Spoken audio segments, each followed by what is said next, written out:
Hi guys, and welcome to Gas City Gaming's Warhammer 40k 8th edition Index Reviews. In this video we'll be taking a look at the Xenos 1 book, which contains everything Eldar and Necrons. And I'm obviously in my special space up here in the corner because I want you guys to have a good look at the book. However, I will not be linking the sources of these books as I want to support those local independent gaming shops that we all have in our communities. So, a couple more rules about how these videos are going to be structured. Basically, I'm going to go through these books talking about abilities, powers, units, costs, things like that.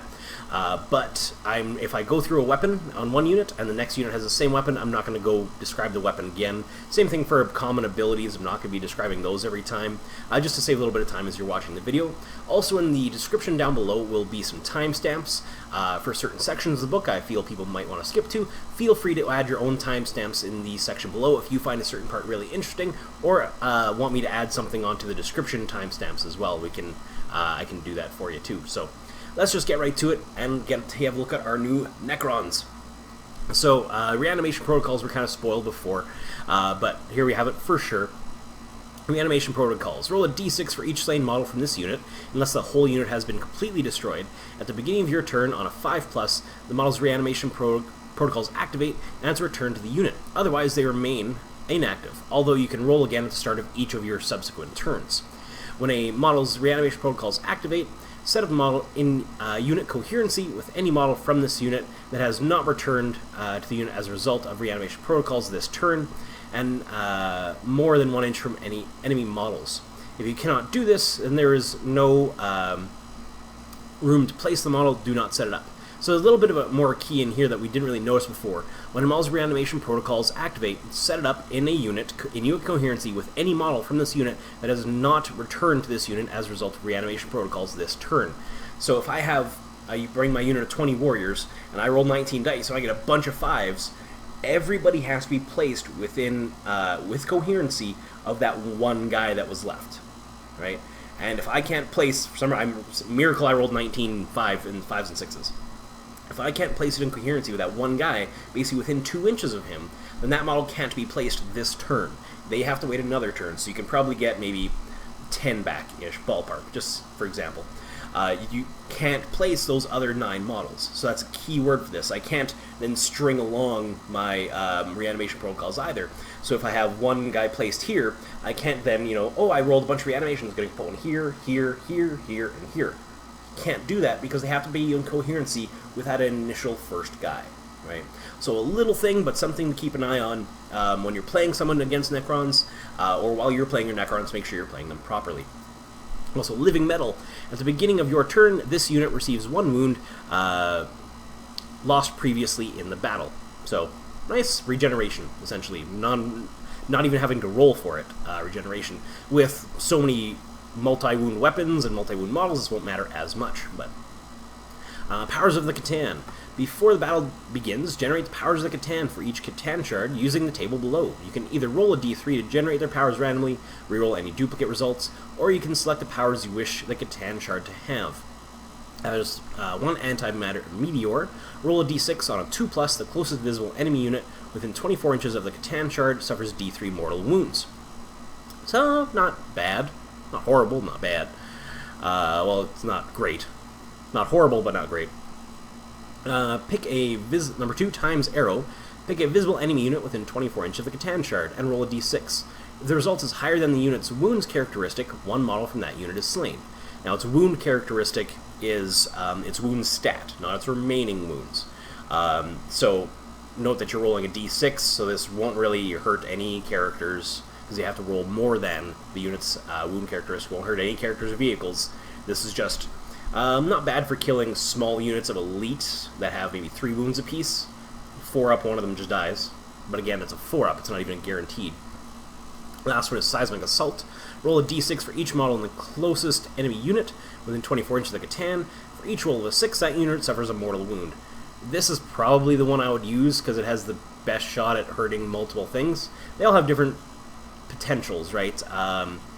Antimatter Meteor, I would almost never pick. I'd rather have times arrow over it. Personally, just as my first read through. Times arrow, yes, I have to roll for it, but I also have to roll for the d3 mortal wounds, and it might suffer as 1. Whereas times arrow, yeah, you have to wound higher than the wounds characteristic, then one model from that unit is slain. Just one's dead, and hopefully those are going to be more elite infantry. Seismic Assault, if I pick you know, a unit of 20 Marines or 30 Gaunts or whatever it is, I can roll a bunch of dice, and they're going to suffer a bunch of mortal wounds, hopefully. At least statistically, if it's a unit of 20, 3, you know, 2 to 4, maybe high end 5, low end obviously 1, but still. That's what I like about it so far. Also, their Wargear. Some of Necrons units you'll find in the following pages release the following Wargear list. When this is the case, you may take any items from the list below. The profiles for the weapons in this case can be found in the appendix, page 128. So the melee weapons are Hyperphase Sword, Void Blade, and War Scythe. We'll be seeing some details on those later. Where am I at here? There we go. Our next page. A little bit different format than we're used to, but this is just kind of how I had to do it. So, Imhotep the Stormlord is 12 power points. Imhotep moves 5 inches, has 2 up weapon skill, bliss skill, 5 strength, 5 toughness, 6 wounds, 3 attacks, 9 leadership, and a 2 up save. Imhotep the Stormlord is a single model armed with the Staff of Destroyer and a Gauntlet of Fire. Only one of this model may be included in your army. His Gauntlet of Fire is an 8-inch range, assault d6, essentially a flamer, strength 4, AP nothing, 1 damage, and this weapon automatically hits its target d6 times. Staff of the Destroyer in shooting is an 18-inch assault 3 weapon, with strength 6, AP modifier -3, and 2 damage apiece, so a real good Primaris killer. Staff of the Destroyer is in a melee is strength user, so in this case 5, AP -3, and 2 damage apiece, so again, pretty good Primaris killer. Also, when I'm going over these, I'm going to compare them to stuff from this edition. Try not to compare them to 7th as much, as like I've said in other videos, it's pretty much a brand new game. Abilities, Living Metal, Bloodswarm Necro Scarabs. You can reroll hit rolls of 1 for friendly units of Sautek, a certain dynasty, flayed ones that are within 12 inches of Imhotep the Stormlord. My Will Be Done. At the beginning of each of your turns, choose a friendly Necron infantry unit within 6 inches of Imhotep the Stormlord. You can add 1 to the advance, charge, and hit rolls of that unit until the beginning of your next turn. The unit can only be affected by this ability once in each turn, because you'll see multiple units have My Will Be Done. Phase Shifter, Imhotep has a 4-up invuln save. So Lord of the Storm, once per battle in your shooting phase, Imhotep can call the storm. When he does so, pick an enemy unit within 48 inches of Imhotep, other than a character, and roll a d6. On a 1, nothing happens, but on a 2+, the unit suffers that many mortal wounds, then roll a d6 for each enemy unit within 6 inches of that unit. On a roll of 6, that unit suffers d3 mortal wounds. Kind of like a super Tesla ability, right? Note that they are mortal wounds, so if it is more than 1, the wounds will roll over. Undying. Imhotep the Stormlord regains d3 lost wounds at the beginning of your turn, rather than 1 from his Living Metal ability. So super Living Metal. A few units have this ability as well. His faction keywords are Necrons and Sautek. His keywords are Character, Infantry, Overlord, and Imhotep the Stormlord. The Overlord, it costs 7 power. He can move 5 inches at his 2-up weapon skill and bliss skill. Strength 5, toughness 5, 5 wounds, 3 attacks, leadership 10, and the 3-up save. Also, we'll see Necrons almost universally have leadership 10, which in this game is pretty big. Staff of Light. So he's equipped, a single model is equipped with the Staff of Light. In shooting, the Staff of Light is 12-inch range, assault 3, strength 5, AP -2, and 1 damage. In melee, it is obviously melee, strength user, so strength 5 in this case, AP -2, and 1 damage. Warrior options. This model may replace its Staff of Light with an item from the melee weapons list. This model may take a Resurrection Orb. Resurrection Orb, we'll see this stuff later. So, Resurrection Orb, if this model has a Resurrection Orb, once per battle, immediately after you have made your Reanimation Protocols rolls, you can make Reanimation Protocol rolls for models from a friendly Dynasty infantry unit within 3 inches of this model. So, remember how Reanimation Protocols work. If they were replaced this turn, they have to come back within coherency of the existing units that were there at the beginning of this turn. So in our case of, 1 guy left out of 20, you reroll some, then you reroll more, they all still have to be within coherency of that original 1. Phase Shifter has a 4-up invuln save. My Will Be Done, again on him. I'll go to our Lord. And keywords are Necrons, Dynasty, and keywords are Character, Infantry, and Overlord. So the regular Lord, step down. 5 power points, 5-inch move, 3-up ballistic skill and weapon skill, strength 5, toughness 5, 4 wounds, 3 attacks, leadership 10, and a 3-up save. He has equipped the Staff of Light, a single model armed with the Staff of Light. Warrior options can replace his Staff of Light from the melee weapons list, and he can take a Resurrection Orb. So it has the Lord's Will, has Living Metal and the Lord's Will. Lord's Will is you can reroll failed morale tests for friendly Dynasty units within 6 inches of this model, and he has can take a Resurrection Orb as well. Faction keywords are Necron's Dynasty and Character, Infantry, and Lord. So not bad. You used to take... In 5th edition, you used to take a lot of the name characters. 7th, you took a lot of the just lords and kitted them out pretty well, so we'll see how it works in this edition. Cryptech costs 6 points. In Movement 5, Weapon Skill and Bliss Skill hitting on 3s. Strength 4, Toughness 4, 4 wounds. 1 attack, Leadership 10, and a 4-up save. A staff is a single model equipped with the Staff of Light. He has Living Metal, has a Chronometron, says friendly same Dynasty units. Infantry units within 3 inches of this unit have a 5-up invuln save against ranged weapons. He's a Technomancer. Add 1 to all reanimation protocol rolls for models from friendly Dynasty units within 3 inches of any friendly Dynasty Cryptech. No, this doesn't stack, just any friendly, so it doesn't stack infinitely to 2-up, because that would be ridiculous, but doesn't make it into a 4-up from previously a 5 or 6-up. Faction keywords are Necron and Dynasty. Keywords are Character, Infantry, and Cryptech. Destroyer Lord. Destroyer Lord moves 10 inches, because they're on their kind of hovering platforms. The Weapon Skill and Bliss Skill 3s, Strength 5, Toughness 6, 6 wounds, 4 attacks, Leadership 10, and a 3-up save. Destroyer Lord is a single model equipped with a Staff of Light. You replace a Staff of Light with an item from the melee weapons list. This model may take either a Phylactery or a Resurrection Orb. It has Living Metal, Hardwired Hatred, so that gives him you can reroll hit rolls of 1 for this model, the old Hatred rule. United in Hatred, and you can reroll wound rolls of 1 in the shooting phase for this model, and models from friendly Dynasty Destroyer and Dynasty Heavy Destroyer units within 6 inches. Normally you can just reroll hits, now you can also reroll wounds with United in Hatred. Has a phase shifter for a 4-up invuln save. Has a can take a Phylactery. Phylactery, that word is hard. Words. A model with a Phylactery regains D3 lost wounds at the beginning of your turn, rather than 1 from their Living Metal ability, so just like Imhotep's ability. And it has a Resurrection Orb as well. Well, it can take one. Faction keywords are Necron Dynasty, and Character, Infantry, Fly, and Destroyer Lord. So it has Fly as well, so you can engage, retreat, shoot again. Nemesaur Zandrek. Nemesaur Zandrek has movement of 5 inches, Weapon Skill and Bliss Skill hitting on 2s, Strength 5, Toughness 5, 6 wounds, 3 attacks, Leadership 10, and a 2-up save. Nemesaur Zandrek is a single model armed with a Staff of Light. Only one of this model may be included in your army. He has Living Metal, Counter Tactics. Counter Tactics are, at the beginning of your opponent's turn, choose one enemy character within 12 inches of Nemesaur Zandrek. Any aura abilities that character has cannot be used until the beginning of your opponent's next turn. So any of these abilities that say, within 6 inches, within 12 inches, within 3 inches, any enemy character within 12 inches of him doesn't have those anymore. Can definitely be big. Has a phase shifter for a 4-up invuln save. Has My Will Be Done. Also has Transient Madness. This is kind of cool. Roll a d3 for Nemesaur Zandrek at the beginning of each of your turns, and consult the following table. Choose a friendly Sautek Dynasty unit within 6 inches of Nemesaur Zandrek to benefit from the relevant ability until the beginning of your next turn. The abilities include Avenge the Fallen. Models with this ability have +1 attack. 2. Quell the Rebellion. Models with this ability improve their Bliss skill by 1. So they hit on 3s, they hit on 2s instead. And Solar Mills Charge. You can reroll failed charge rolls for a unit with this ability. So, not bad. I mean, benefits are benefits. I don't know that he's necessarily the strongest, but counter tactics seems really good just to counter character-heavy armies. Faction keywords are Necrons and Sautek. Keywords are Character, Infantry, Overlord, and Nemesaur Zandrek. Words are hard tonight, guys. Jeez.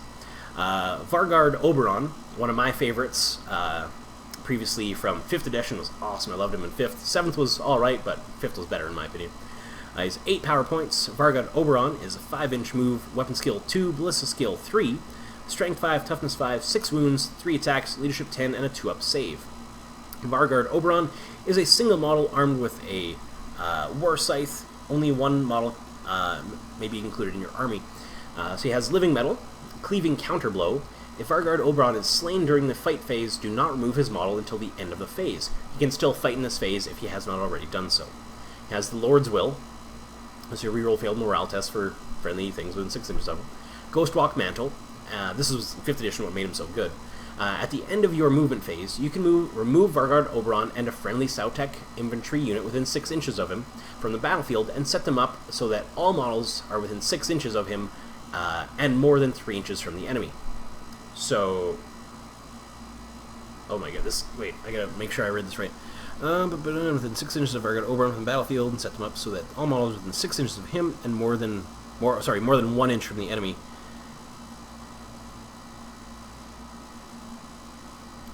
Yeah, so I'm gonna bring Oberon again, for sure, because you can just do that repeatedly, and then charge in. That seems really good. I might bring Oberon with some buddies coming up again, because that doesn't say once per game, at the end of any movement phase, so you can take them out, drop them again, shoot, and then charge. So they just have to be one inch away from the enemy, and kind of in a little bubble around Zandrek, so that all models are within 6 inches of Nemesis or Zandrek. So Zandrek is your beacon. Wherever Zandrek is around the table, you just blink to him with Oberon and Shooty unit, or a really good melee unit, but that seems pretty good. In the fluff, Oberon is kind of Zandrek's bodyguard, essentially. Just a real simple view of it, so that's why he teleports to him to protect him, right? And the last one's went on for a little bit on him, sorry, but he's my favorite character. The Vargard's duty: roll a d6 each time Nemesis or Zandrek loses a wound while he is within 3 inches of Vargard Oberon. On a 2+, Oberon can intercept the hit. Zandrek does not lose a wound, but Oberon suffers a mortal wound. So kind of lookout sirs, essentially. His keywords are Necron Sautek and Character Infantry Lord Vargard Oberon. Illuminor Xeras is 8 power, 6-inch move, weapon skill and bliss skill hitting on 3s, strength 4, toughness 4, 5 wounds, 4 attacks, leadership 10, and a 3-up save. Illuminor Xeras is a single model armed with the Eldritch Lance. Only one of this model may be included in your army. The Eldritch Lance, in shooting, is a 36-inch Assault 1, Strength 8, AP negative 4, D6 damage weapon, and in melee is a Strength user, Strength 4 in this case, AP negative 2 and 1 damage, so much better range. His living metal, Master Technomancer, so add 1 to all reanimation protocols for models from friendly Necron units within 3 inches of Illuminor Xeras. A unit cannot benefit from the Master Technomancer and Technomancer abilities in the same turn. Mechanical Augmentation. At the beginning of his movement phases, Illuminor Xeras can augment one Necron unit of Necron warriors or immortals that is within 1 inch of him. Roll a d3 to see what augmentation the unit gains for the rest of the battle. On a 1, they gain +1 strength, on a 2, +1 toughness, and on a 3, ballistic skill improved by 1. A unit can only be enhanced by mechanical augmentation once per battle. Faction keywords are Necrons, so he doesn't have to be in a certain dynasty, he can be with anybody. His keywords are Character, Infantry, Cryptek, and Illuminor Xeras. We also have Orkin the Diviner. Orkin the Diviner has 2 stat lines. I'll explain this in a minute. His base one is 5-inch move, weapon skill and bliss skill hitting on 3s, strength 4, toughness 4, 5 wounds, 2 attacks, leadership 10, and a 4-up save. He can become Orkin the Empowered, which then is movement 5 inches, weapon skill, bliss skill hitting on 2s, strength 7, toughness 7, 7 wounds, 4 attacks, leadership 10, and a 4-up save. He is a single model armed with a Staff of Tomorrow, only one of them may be included in your army. Staff of Tomorrow is a melee weapon, a strength user, AP negative 3 and D3 damage. You can reroll failed hit wounds for this weapon.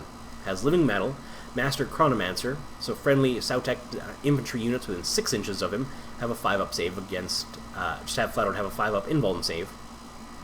Has Technomancer, also has the Stars Are Right. This is his rule where he switches profiles. Roll a d6 at the start of each of your turns. If the result is less than the current battle round number, so the current game turn, Orkin uses the Orkin Empowered profile for the rest of the game, though any damage he has suffered is carried over. So if it's turn 2 and he's taken 1 wound, so he's down to 4, so he's taken 1 wound total, he would then switch the Orkin the Empowered if you roll a 1, and he would be at 6 wounds because he has taken 1 damage. So his faction keywords are Necrons, Sautek, his keywords are Character, Infantry, Cryptek, and Orkin the Diviner. More characters. So Anrakir the Traveler.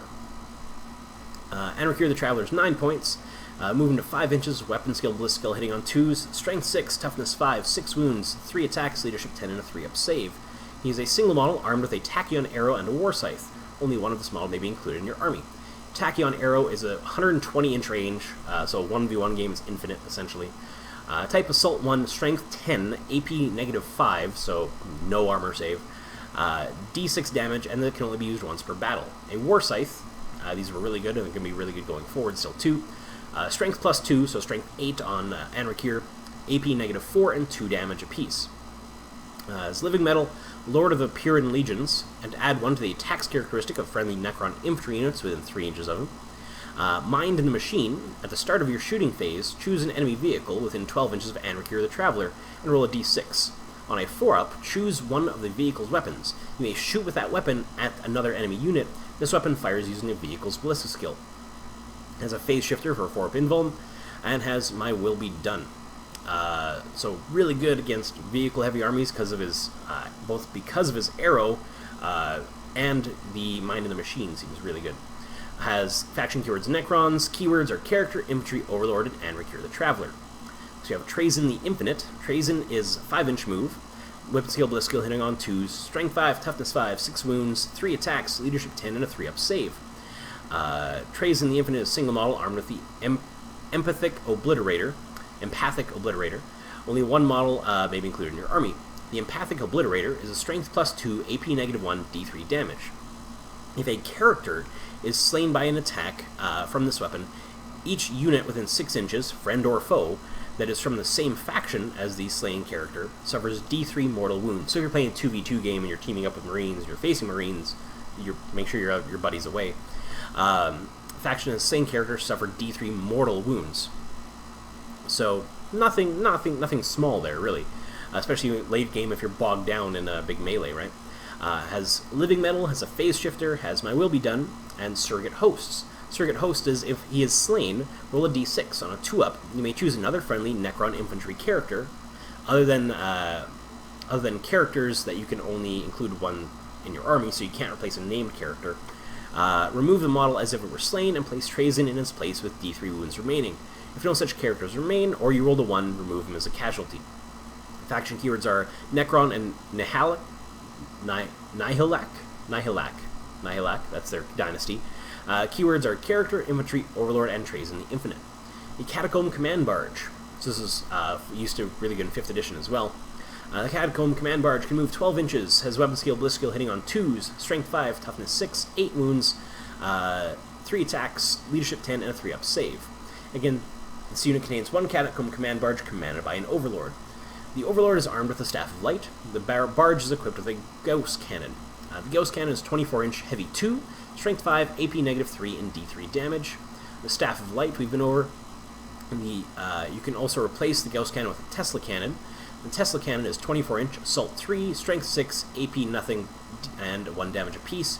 Each roll is 6 with Tesla, so anytime you hear Tesla from now on, each roll of a 6+ to hit causes 3 hits instead of 1. The Overlord may replace the Staff of Light with anything from the melee weapons list, and the Overlord may take a Resurrection Orb as well. So it has Living Metal, a Wave of Command. At the beginning of each of your turns, choose a friendly Dynasty infantry unit within 12 inches of this model. You can add 1 to the advance, charge, and hit rolls of that unit until the beginning of your next turn. The unit cannot be affected by Wave of Command, and My Will Be Done in the same turn. As Quantum Shielding. Quantum Shielding, the new rule, is actually really good. Each time this model suffers damage from an unsaved wound, roll a d6. If the result is less than the damage inflicted by the attack, the damage is ignored. E.g., if this model suffers 4 damage, if you roll a 3 or less, the damage is ignored. So, if something bypasses its save, and say it does d6 damage, your opponent rolls a 4, you roll a die, on a 3, 1, 2, or 3, you negate all 4 of those damage. That seems really good. So, it seems like you really want to pepper your Command Barge down with 1 damage weapons. Has a Resurrection Orb, and explodes. Explodes if this model is reduced to 0 wounds, roll a d6 before removing from the battlefield. On a 6 it explodes, and each unit within 3 inches suffers a mortal wound. Faction keywords, Necrons Dynasty. Keywords are Vehicle, Overlord, Fly, and Catacomb Command Barge.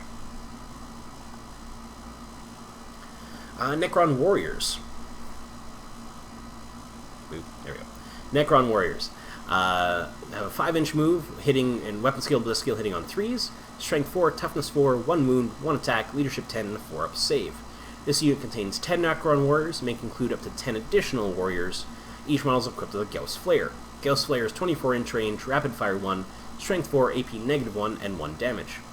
They have reanimation protocols. Keywords are Necrons and Dynasty.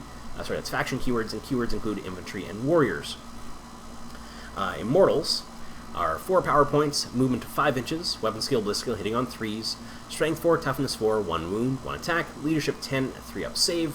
So it contains 5 immortals, include up to 5 additional immortals, each is equipped with a Gauss Blaster.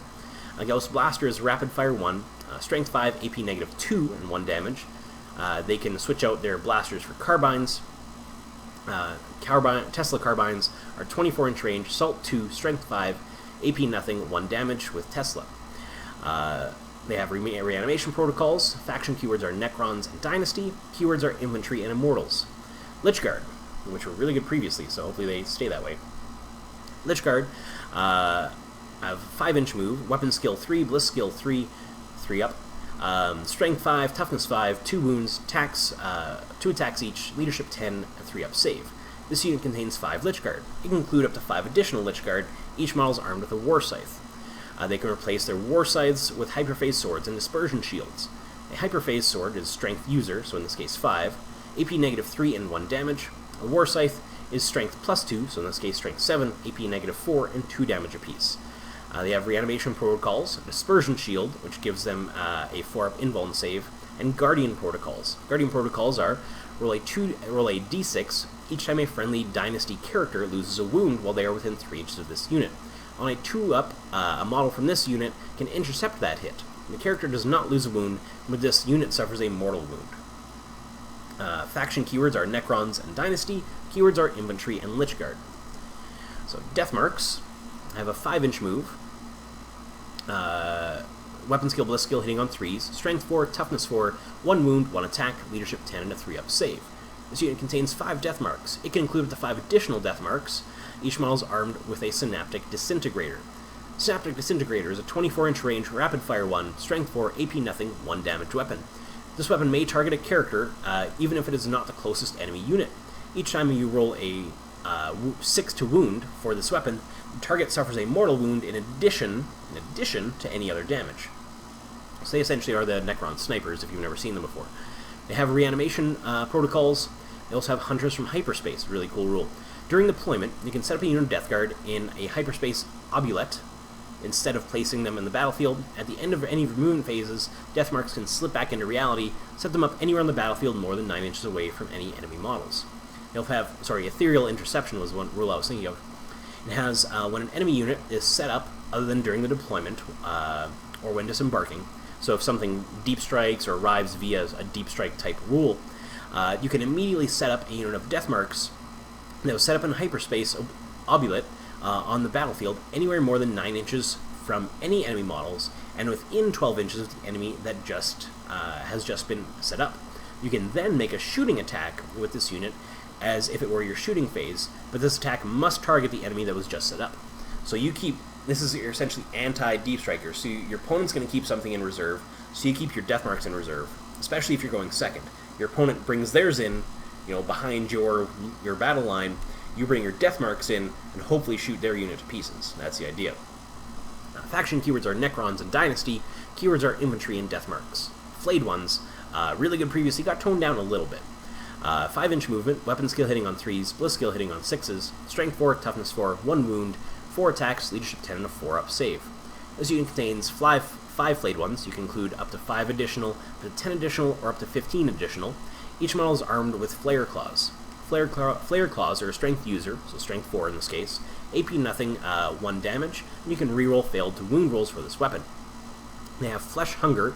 When your opponent takes a morale test for an enemy unit within D3 inches of any units of flayed ones, they must add 1 to the roll. Remember, adding 1 to your morale test is bad, because each stat you beat your leadership by is 1 additional model removed. Haunting Horrors. During the deployment, you can set up a unit of flayed ones. So this is their deep strike rule, more than 9 inches away from any enemy models.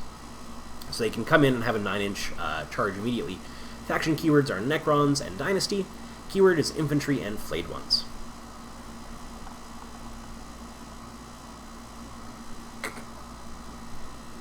Here are Praetorians, one of my favorite units from 7th. Praetorians have a 10-inch move, weapon skill 3, bliss skill 3, 5, strength 5, toughness 5, 2 wounds, 2 attacks, leadership 10, and a 3-up save. This unit contains 5 Praetorians. You can include up to 5 additional. Each model is armed with a Rod of Covenant. The entire unit may replace their Rods of Covenant with Void Blades and Particle Casters. The Rods of Covenant are shooting and melee weapon. Shooting, their 12-inch range, assault 1, strength 5, AP negative 3, and 1 damage. In melee, they're strength user, so strength 5 in this case, AP negative 3, and 1 damage. The Particle Caster is a pistol, a 12-inch range, strength 6, AP nothing, and 1 damage. And the Void Blade is a strength user, AP negative 3, and 1 damage weapon. So I never wanted to bring anything but Rod of Covenants when I used to play these, but depends what kind of army you're playing. I used to use them just to jump around the table and shred up Terminators. Anyway, so they're not as good because they used to be able to do that because Terminators were 1 wound. Terminators being 2 now really don't make that as effective because these Rods of Covenant are only 1 damage. Abilities are Reanimation Protocols and a Purpose Unshakable. This unit automatically passes morale tests. Faction keywords are Necrons. Keywords are Infantry, Fly, and Treyarch Praetorian. Treyarch Stalker, which is a big spider-looking walker, has a damage table. So starts at 10 wounds. From 6 to 10 wounds remaining, it can move 10 inches, hits on 3s. 3 to 5 wounds remaining, it moves 8 inches, hitting on 4s. And 1 to 2 wounds remaining, it moves 6 inches, hitting on 5s. It's strength 7, toughness 6, like I said, 10 wounds, 3 attacks, leadership 10, and a 3-up save. There's a single model equipped with a heat ray and massive 4 limbs. This model may replace a heat ray with a particle shredder or a twin heavy Gauss cannon. When attacking with the heat ray, choose one of these 2 profiles. Has dispersed, essentially a flamer, strength 5, 8-inch range, heavy D6, strength 5, AP negative 1, and 1 damage. Automatically hits those, so the fact that it's heavy means nothing for the flamer. Focused version is 24-inch range, heavy 2, strength 8, AP negative 4, and D6 damage. When you use this profile, if the target is within half range, roll 2 dice when inflicting damage with it and discard the lowest results. Kind of a super long range melt-up. Particle Shredder, you can also take, is 24-inch range, heavy 6, strength 7, AP negative 1, and D3 damage. Twin heavy Gauss cannon is 36-inch range, heavy 2, strength 9, AP negative 4, and D6 damage. The massive 4 limbs are its melee weapon, strength user, so 7, AP negative 1, and D3 damage.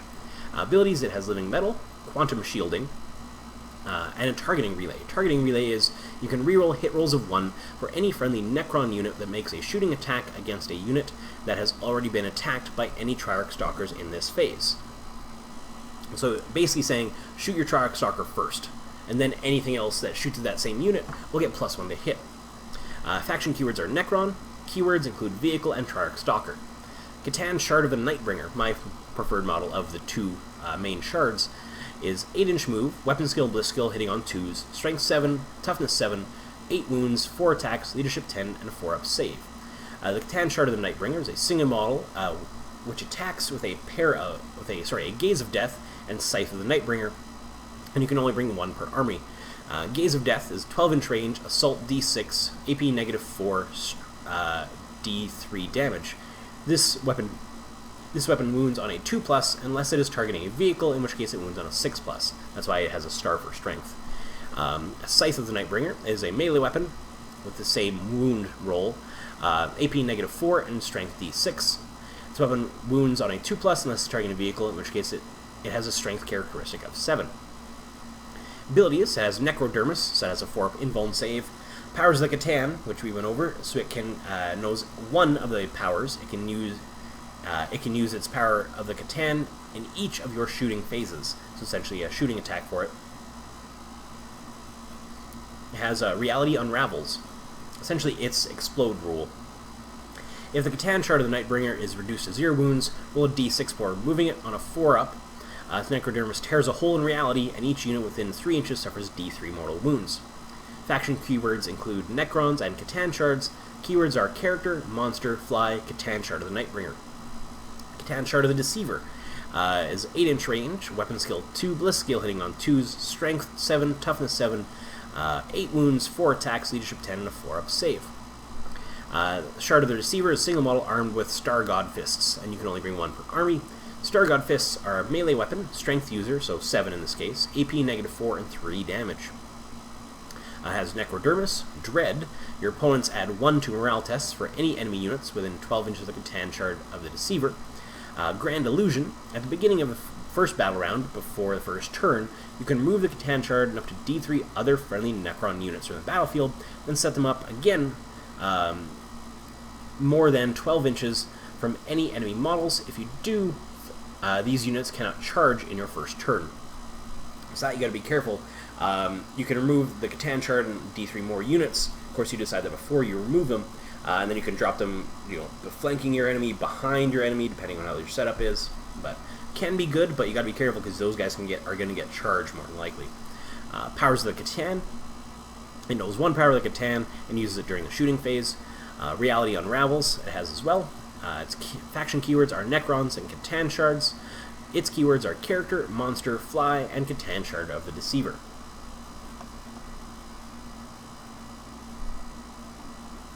We have our Ghost Arc. Ghost Arc has this damage table. Starts at 14 wounds, and from 8 to 14 wounds it moves 12 inches, hits on with its Bliss skill on 3s, and has 3 attacks. From 4 to 7 wounds it moves 8 inches, has Bliss skill hitting on 4s, and D3 attacks. And from 1 to 3 wounds remaining it moves 4 inches, has Bliss skill hitting on 5s, and 1 attack. And Ghost Arc is a single model equipped with 2 Gauss Flare arrays on its sides. Gauss Flare array is 24-inch range, rapid fire 5, strength 4, AP -1, D1, just a single damage each. The rapid fire 5, so 12 inches, and in it has 10 shots. It's kind of the old salvo rules, that's what it used to be. Has quantum shielding, hovering, distance and ranges are always measured to and from this model's hull, even though it has a base. Has explodes within 6 inches. Units within 6 inches suffers D3 mortal wounds. It has repair barge. That's what this is handy for. You can make reanimation protocol rolls for any slain models from units embarked on a Ghost Arc, even though the units are not on the battlefield. Any models returned to the unit that are added to the number of models embarked on the Ghost Arc. If any models cannot be returned because there's no more room on the Ghost Arc, they are not returned this turn. In addition, at the end of your movement phases, you can make reanimation protocol rolls for any slain models from a single Dynasty Warriors unit within 3 inches of the Ghost Arc. You cannot use this ability on a unit until it has been that has been targeted with a Resurrection Orb this turn. So you get a reanimation roll. Remember, we've been over this before, but you get a reanimation roll at the beginning of your turn and at the end of your movement phase, as long as you're near a Ghost Arc anyway. Night Scythe, the other way you brought your warriors to the table, has its damage table. Starts at 12 wounds, and from 7 to 12 wounds has a 20 to 60 inch movement, Bliss skill hitting on 3s and 3 attacks. From 4 to 6 wounds it has a 20 to 40 inch movement, Bliss skill hitting on 4s and D3 attacks. And from 1 to 3 wounds remaining it has a 20 to 25 inch movement, Bliss skill hitting on 5s and 1 attack. Its weapon skill is 6+, Strength 6, Toughness 6, 12 wounds, Leadership 10, and a 3-up save. It is a single model equipped with 2 Tesla Destructors. Tesla Destructors are 24-inch, Assault 4, Strength 7, 1 damage weapon. Each roll of 6 with this weapon causes 3 hits instead of 1. It has Living Metal, Airborne, so this model cannot charge, and can only be charged by units that can fly, and can only attack or be attacked in the fight phase by units that can fly. It is hard to hit, so your opponents must subtract 1 from hit rolls for attacks that target this model in the shooting phase. Supersonic, each time the model moves, first pivot it on the spot up to 90 degrees. This does not contribute to how far the model moves, and then move the model straight forward. Note that it cannot pivot again after the initial pivot. When this model advances, increase its move characteristic by 20 inches until the end of the phase. Do not roll a dice. Crash and Burn, if this model is essentially its explode result. On a 6, it crashes in a fire explosion, and each unit within 6 inches suffers D3 mortal wounds. Has Invasion Beams. When you set up this model, at the same time you can also set up a number of Dynasty Infantry units on their Tomb World rather than setting them up on the battlefield. Before the Night Scythe moves in each of your movement phases, a single unit that was set up in their Tomb World can be beamed onto the battlefield by the Night Scythe. To do so, set up the unit so it is wholly within 3 inches of the Night Scythe, and can move so it is wholly within 3 inches of the Night Scythe, and more than 1 inches from the enemy. If all friendly Night Scythes and Monoliths are destroyed, any units still on the Tomb World are considered to be slain because they're stuck on the Tomb World and can't arrive. Its faction keywords are Necrons and Dynasty. Its keywords are Vehicle, Fly, and Night Scythe. The Doom Scythe, the dedicated fighter rather than transport, starts at 12 wounds, has movement of 20 to 60 inches, split skill hitting on 3s, 3 attacks, from 4 to 6 wounds remaining, moves 20 to 40 inches, hitting on 4s with D3 attacks, 1 to 3 wounds remaining, and moves 20 to 25 inches with low skill hitting on 5s and 1 attack. Its weapon skill is 6 up, strength toughness 6, 12 wounds, leadership 10, and 3 up save. With a single model equipped with a death ray and 2 Tesla destructors.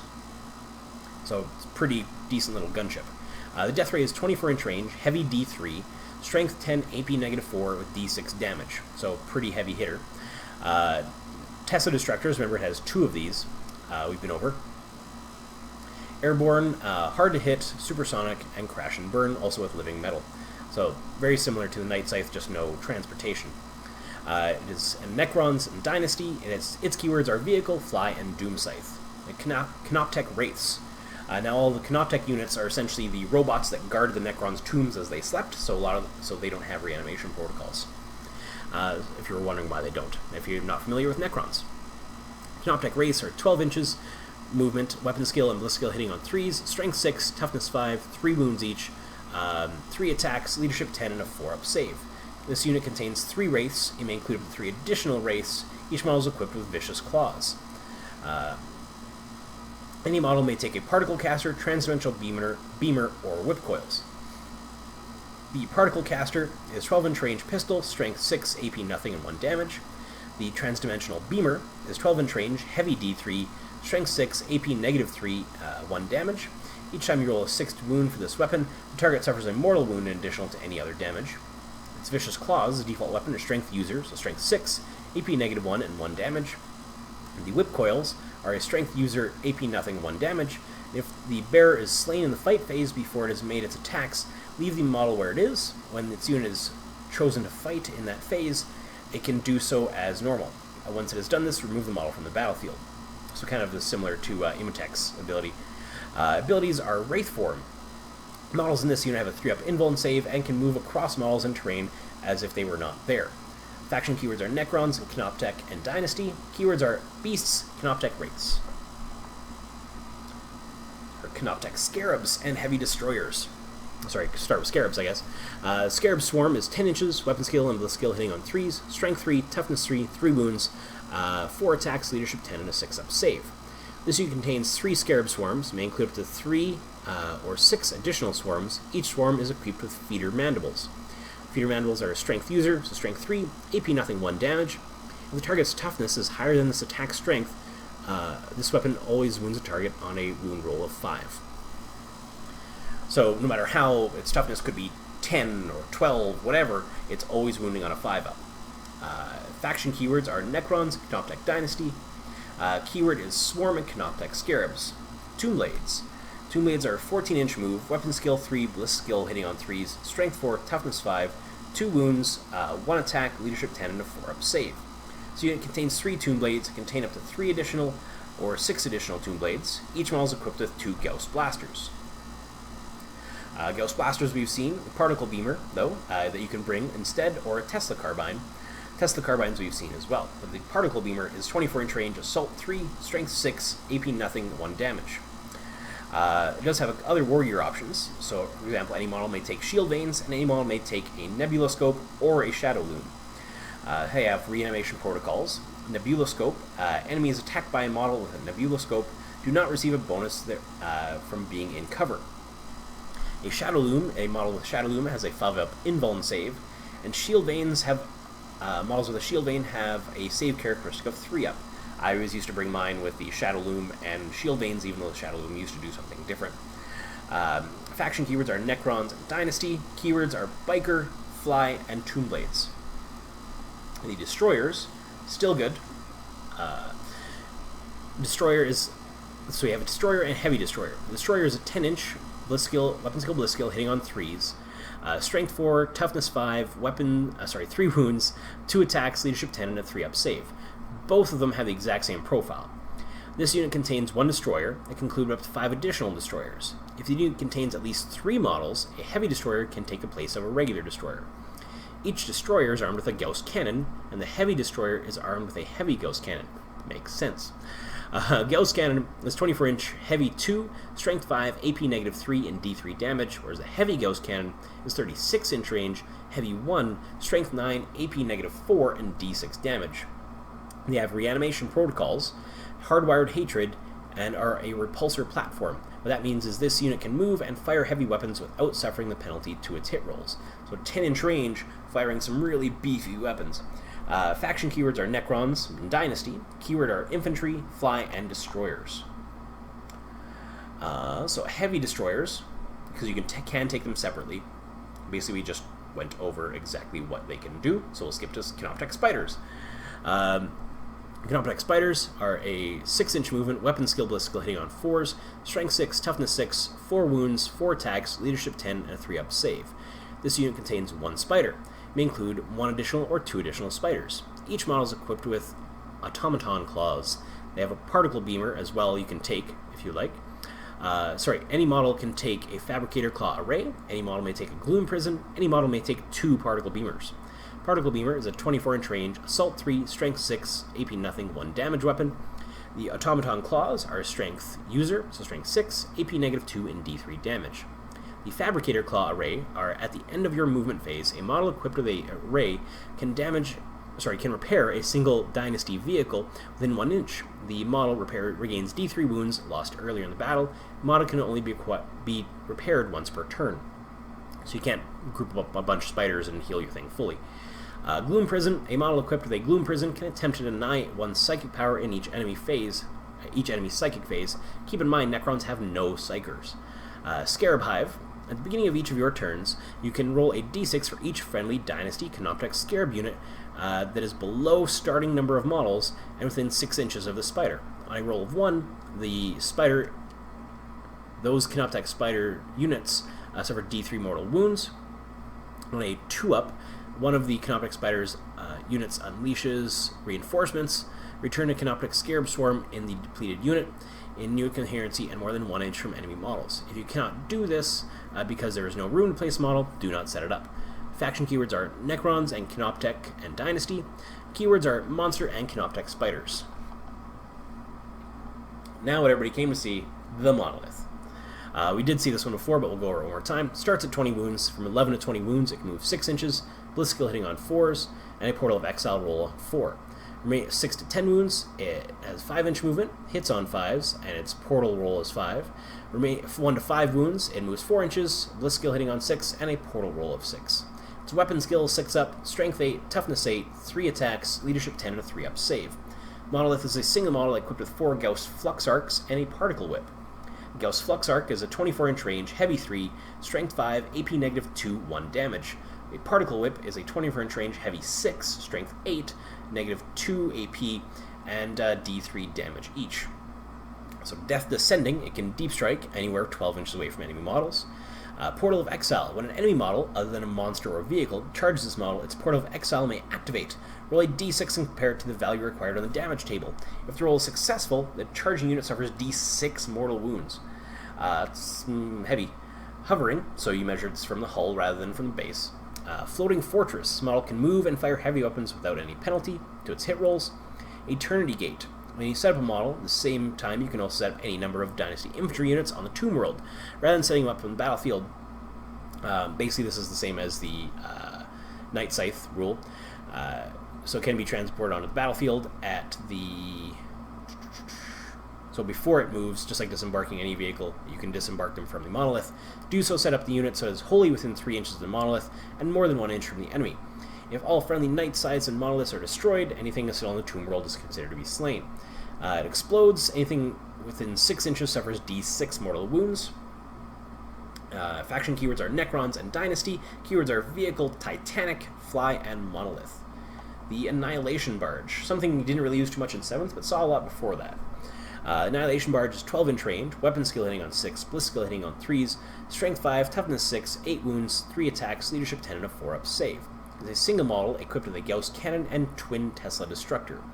So Twin Tesla Destructor is 24-inch, Assault 8, Strength 7, AP nothing, 1 damage with Tesla. Gauss Cannon is 24-inch, Heavy 2, Strength 5, AP negative 3, and D3 damage. Tesla Cannon you can take instead of the Gauss Cannon if you like. And it's 24-inch range, Assault 3, Strength 6, AP nothing, 1 damage with Tesla. Abilities are its Living Metal, Quantum Shielding, and Explodes. Anything within 3 inches suffers a mortal wound. Faction keywords are Necrons and Dynasty. Keywords are Vehicle, Fly, and Annihilation Barge. The Doomsday Arc, so it's your Ghost Arc essentially flipped upside down with a big old gun. Doomsday Arc starts at 14 wounds, and from 6 to 14 wounds can move 12 inches, hits on 3's Bliss skill, and has 3 attacks.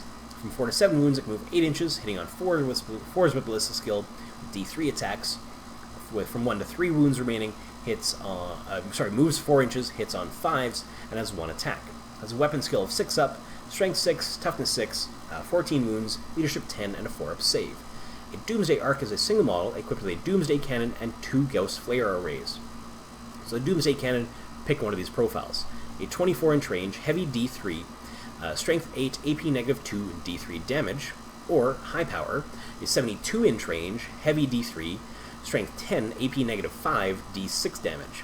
A model can only fire it in high power if it remains stationary in its preceding movement phase. When targeting units with 10 or more models, change the weapon's type to Heavy D6. So this is going to be your stable. You're going to set this on top of some piece of scenery and just pivot it around shooting stuff, hopefully. That's how I used to use mine anyway. It also has its Gauss Flare array, which we saw in the Ghost Arc. Has Living Metal, explodes, things within 6 inches suffer D3 mortal wounds, and has Quantum Shielding. Its faction keywords are Necrons and Dynasty. Its keywords are Vehicle, Fly, and Doomsday Arc. We have the Transcendent Catan, or the Catan you pretty much never saw. Transcendent Catan can move 8 inches, hits on 2s, Strength and Toughness 7, 8 wounds, 4 attacks, Leadership 10, and a 4-up save. Is armed with Crackling Tendrils. Crackling Tendrils are Strength user, so 7, AP negative 4, and D6 damage. Has Necrodermis for 4-up invuln, powers like a Catan. It knows 1 and can use it in your shooting phase. Writhing Worldscape. Enemies within 6 inches of this model do not receive a bonus to their save from being in cover, and has Reality Unravels. So to me, this is one of the... I would not bring the Transcendent personally, and has Reality Unravels. So faction keywords are Necrons, Catan Shards. Keywords are Character, Monster, Fly, and Transcendent Catan. We have the Tesseract Vault, which these were what I was hoping would become good, and they're alright, but you'll see. So it has its table, starts at 28 wounds, so more than a Titan.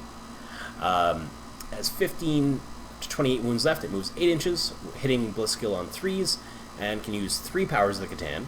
All 3 from 8 to 14 wounds remaining, it moves 6 inches, Bliss skill of 4, and can use 2 powers. 1 to 7 wounds, it can move 4 inches, hits on 5s, and can use 1 power. It is equipped with 4 Tesla Spheres. A Tesla Sphere is a 24-inch range, Assault 5, Strength 7, AP nothing with 1 damage with Tesla. Tesla Spheres, if you're looking at that picture here, are these little green things right there. The abilities, it has Living Metal, powers of the Catan. It knows 3 powers of the Catan and can use them equal to your damage table during your shooting phases. It has Vengeance of the Enchained on a 4-up. When it is reduced to 0 wounds, on a 4-up it explodes. Each unit within 2d6 suffers d6 mortal wounds, so you don't want to be near it when it blows up. Faction keywords are Necrons, Catan Shards, Dynasty. The keywords are Vehicle, Titanic, Fly, and Tesseract Vault. You can have the Obelisk, which is essentially the Tesseract Vault, but shut, with no Catan in it, basically. It has 4 Tesla Spheres, as 13 to 24 wounds that it starts at. It can move 8 inches, has Bliss skill hitting on 3s, and its gravity pulse is 18 inches. From 7 to 12 wounds, it moves 6 inches, hits on 4s, and has 12-inch gravity pulse.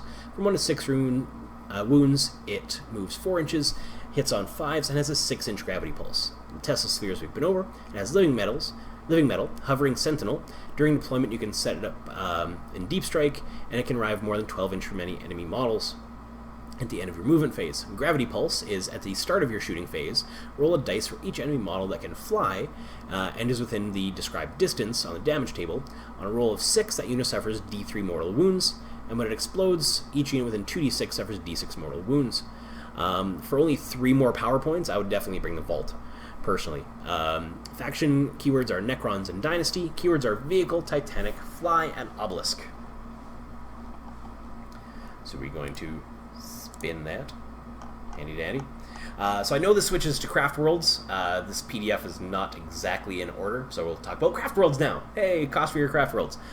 We will come back to a couple pages of Necrons, but this is our first bit of Craftworlds. So the first bit is going to be things that do not include Wargear. Then we'll have some of the named characters that will include Wargear. So this is for Craftworld Eldar. So the Autarch, you get 1 model for 65 points. The Autarch with Skyrunner, you get 1 model for 94. Autarch with Swooping Hawk Wings, you get for 85 points. Autarch with Warp Jump Generator, you get for 73. You get a Crimson Hunter for 143 points. You get a Crimson Hunter Exarch for 183. Dark Reapers in a unit of 3 to 10 cost 5 points each. Dire Avengers in a unit of 5 to 10 cost 10 points each. You get a Falcon for 174 points, a Farseer for 106, a Farseer Skyrunner for 154. Fire Dragons in a unit of 5 to 10 cost 7 points each. A Fire Prism costs 158 points. Guardian Defenders, a unit of 10 to 20, costs 8 points each, with heavy weapons platforms from 0 to 2 costing 5 points each. A Hemlock Wraith Fighter costs 211 points. Howling Banshees in a unit of 5 to 10 cost 12 points each. A Night Spinner costs 155 points. A unit of Rangers from 5 to 10 cost 20 points each. A unit of Shining Spears in a unit of 3 to 9 cost 24 points each. A Spirit Seer costs 66 points. Here, I'm just going to scroll all the way down as far as I can. Storm Guardians in a unit of 8 to 24 cost 7 points each. Striking Scorpions from 5 to 10 cost 17 points each. 5 to 10 Swooping Hawks cost 10 points each. Vol's Wrath Support Battery in a unit of 1 to 3 cost 77 points each. Vipers from 1 to 3 cost 64 points each. Warwalkers in a unit of 1 to 3 cost 61 points each. A Warlock is 30 points. A Warlock Conclave from a unit of 2 to 10 costs 30 points each. A Warlock Skyrunner costs 70 points. Warlock Skyrunner Conclave from 2 to 10 costs 70 points each. Warp Spiders cost, for a unit of 5 to 10, cost 14 points each. A Wave Serpent costs 107 points. Wind Riders, a unit of 3 to 9, cost 20 points each. Wraith Blades from 5 to 10 cost 29 points each. Wraith Guard from 5 to 10 cost 23 points each. A Wraith Knight is 402 points. A Wraith Lord is 103 points. Now going up to named characters, all of these costs starting now include Wargear for these named characters. So as I'm going to butcher these, and I apologize for pronouncing them. I don't play Eldar. Azurman costs 174 points. The Avatar of Cain costs 250. Baharoth costs 120 points. Eldrad Ulthran costs 180. Fugan, so that's my favorite name already, is 160 points. Illic Night Spear costs 88 points. Jane Zar is 146 points. Karen Drass is 168. Maugan Ra is 159 points. And Prince Iriel is 104 points. Those are all including Wargear. Alright, next page of Eldar. Weapons this time. So once we start getting into Eldar, you can do the math and see how much stuff would cost you. But the Eldari missile launcher is 25 points per weapon, and all these costs are per weapon. So if you have a unit of 5, they each have one of these, it's per 25 per unit. Avenger Shuriken catapults are 7 points. A Bright Lance is 20 points. Chain Sabers are 16. A D Cannon is 50 points. D Size are 22 points. Death Spinner is 8 points. Doomweaver is free. Dragon's Breath Flamer is 17 points. A Fire Pike is 22. A Flamer is 9 points. A Fusion Gun is 17 points. Fusion Pistol, scroll all the way down here, is 9 points. Hawk's Talon are 10 points. A Heavy D-Scythe is free. Heavy Wraith Cannon is 50 points. A Las Blaster is 7. A Laser Lance is 9. Melta-Bombs are free. Prism Cannons are free. Pulse Lasers are free. Ranger Long Rifles are free. A Reaper Launcher is 31 points. Scatter Lasers are 15. Scorpion's Claw are 20 points. A Shadow Weaver is 21. Shuriken Cannons are free. A Shuriken Cannon is 12 points. Sorry. A Shuriken Catapult is free. Shuriken Pistols are free. A Singing Spear is 14 points. A Spinneret Rifle is 12 points. A Star Lance is 12 points. Star Cannons are 30 points. A Sunburst Grenade is free. Sun Cannons are 118 points. Sun Rifles are 11 points. Tempest Launcher is 9. Tempest Launcher is 38 points. A Triskel is 9 points. Twin Eldari Missile Launchers are 50 points. Twin Bright Lance are 40 points. Twin Scatter Lasers are 30 points. Twin Shuriken Cannons are 24 points. Twin Shuriken Catapults are 10. Twin Star Cannons are 60 points. Vibro cannons are 20 points, a Wraith cannon is 17 points. So going on to melee weapons, an Eldari blade is free. A biting blade is 12 points, a chainsword is 1 point. A dire sword is 4 points, executioner is 16 points, a ghost axe is 15 points, a ghost glaive is 10 points, ghost swords are 6 points, mirror swords are 5 points, a paragon blade is 12 points, paragon sword is 4, power glaive is 4, power blades are 4, scorpion chainsword is 2 points, titanic feet are free, titanic ghost glaive is 65 points, titanic wraithbone fists are free, witch blade is 7 points, the witch staff is free, Wraithbone fists are free, and Wraithguard fists are free.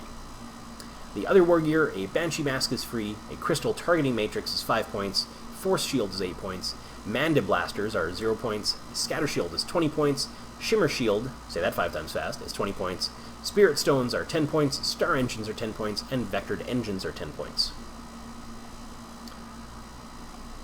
So we'll rotate back to our proper side. There we are. So some of the Eldar Wargear details we'll now go over. A Eldari missile launcher. Choose a profile. It is a Sunburst or Starshot missile. Both are 40-inch range. The Sunburst is heavy D6, strength 4, AP -1 and 1 damage. The Starshot is heavy 1, strength 8, AP -2 and D6 damage. So keep in mind, I'm going over these now, so when we get to the Eldar, I'm probably going to skip most of these, just to save myself some time, and save you guys some time. Still say what they're equipped with, just won't go into weapon details. The Avenging Shuriken Catapult, 18-inch range, Assault 2, Strength 4, AP nothing, and 1 damage. Each time you make a wound roll of 6+ for weapon, that hit is resolved with AP of -3 instead, so rending, essentially. Bright Lance, 36-inch range, heavy 1, Strength 8, AP -4, and D6 damage. Chain Sabers in shooting are 12-inch pistol, Strength 4, AP nothing, 1 damage, with wound rolls of 6 being AP -3. A Death Spinner is a 12-inch Assault 2, Strength 6, AP nothing, 1 damage, with wound rolls of 6 being AP -4. A Doomweaver is a 48-inch range, heavy 2d6, Strength 7, AP nothing, 2 damage, with wound rolls of 6 being AP -4, and it can target units that are not visible to the bearer as well. Dragon's Breath Flamer is an 8-inch range, Assault D6, Strength 5, AP -1, and 1 damage. This weapon automatically hits its targets. The D Cannon is a 24-inch range, heavy D3, Strength 10, AP -4, D6 damage. D Scythe is a 8-inch Assault D3, Strength 10, AP -4, 1 damage, and when it fires its D Scythe, roll once for the number of attacks, and use this for all D Scythes fired by the unit in this phase. This weapon automatically hits its targets. Because you're going to have a unit full of them, so don't roll 4 times, or however many your unit has, just roll once for the whole unit, no matter how many different targets you are shooting at. The Eye of Wrath, 3-inch range, pistol D6, strength 6, AP -2, 1 damage. This weapon can only be fired once per battle. The Fire Pike, I'll just scroll down as far as we can here. There we go. So Fire Pike is an 18-inch. Assault 1, Strength 8, AP -4, D6 damage. If targets within half range of this weapon, roll 2 dice for inflicting damage, discard the lowest. Flamer, 8-inch Assault D6, Strength 4, AP nothing, 1 damage. Fusion Gun, 12-inch range, Assault 1, Strength 8, AP -4, D6 damage. If it's within half range, roll 2 for damage, discard the lowest. Fusion Pistol, 6-inch Pistol 1, Strength 8, AP -4, D6 damage with the Melter rule. Hawk's Talon, 24-inch range, Assault 4, Strength 5, AP nothing, 1 damage. Heavy D Scythe, 16-inch range, Assault D3, Strength 10, AP -4, 2 damage, automatically hits its targets. Heavy Wraith Cannon, 36-inch range, Assault 2, Strength 10, AP -4, D6 damage. Las Blaster, 24-inch range, Rapid Fire 2, Strength 3, AP nothing, 1 damage. Laser Lance in shooting is a 6-inch range, Assault 1, Strength 6, AP -4, 2 damage. The Mogitar in shooting, when attacking, choose one of the profiles below. Each time you make a wound roll of 6 for this weapon, that hit is resolved with AP of -3 instead of -1. So you have the Shrieker is 36-inch range, Assault 1, Strength 6, AP -1, 1 damage. If an infantry model is slain by an attack made with this weapon, its unit suffers D3 mortal wounds. Shuriken profile is 36-inch range, Assault 4, Strength 6, AP -1, and 1 damage. You have Melt-A-Bombs, where they're 6-inch range, Grenade 1, Strength 8, AP -4, D6 damage. You can reroll failed wound rolls to this weapon when targeting a vehicle. Entering the melt-a-bombs don't have the melt-a rule. Prism can, when attacking with this weapon, choose one of these profiles: Dispersed, Focused, or Lance. Dispersed is 60-inch, heavy D6, strength 6, AP -3, 1 damage. Focused is heavy D3, strength 9, AP -4, D3 damage. And Lance is heavy 1, strength 12, AP -5, and D6 damage. We have a Pulse Laser, it's 48-inch range, heavy 2, strength 8, AP -3 with 3 damage. Your Ranger Long Rifle, it's 36-inch range, heavy 1, strength 4, AP nothing, 1 damage. This weapon may target a character, even if it's not the closest enemy to the unit. When you roll a 6 to wound, it inflicts a mortal wound in addition to any other damage. So they're sniper rifles. Reaper Launcher, when attacking with this weapon, choose one of the profiles. Starshot Missile is 48-inch, heavy 1, strength 8, AP -2 with 3 damage. Or Star Swarm Missile, 48-inch, heavy 2, strength 5, AP -2, and 2 damage. We have a Scatter Laser, 36-inch range, heavy 4, strength 6, AP nothing, and 1 damage.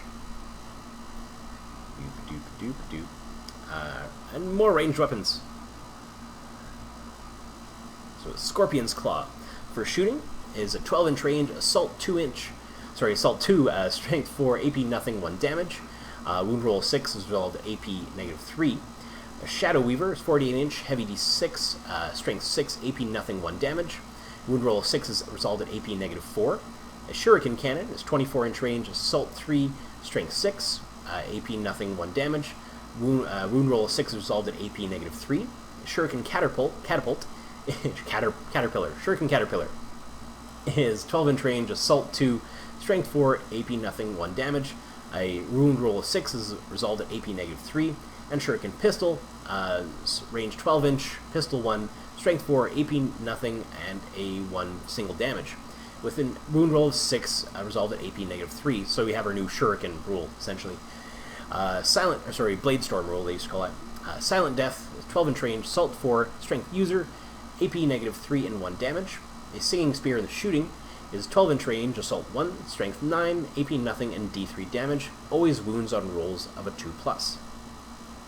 A Spinneret Rifle is 18-inch range, Rapid Fire 1, strength 6, AP -4 with 1 damage.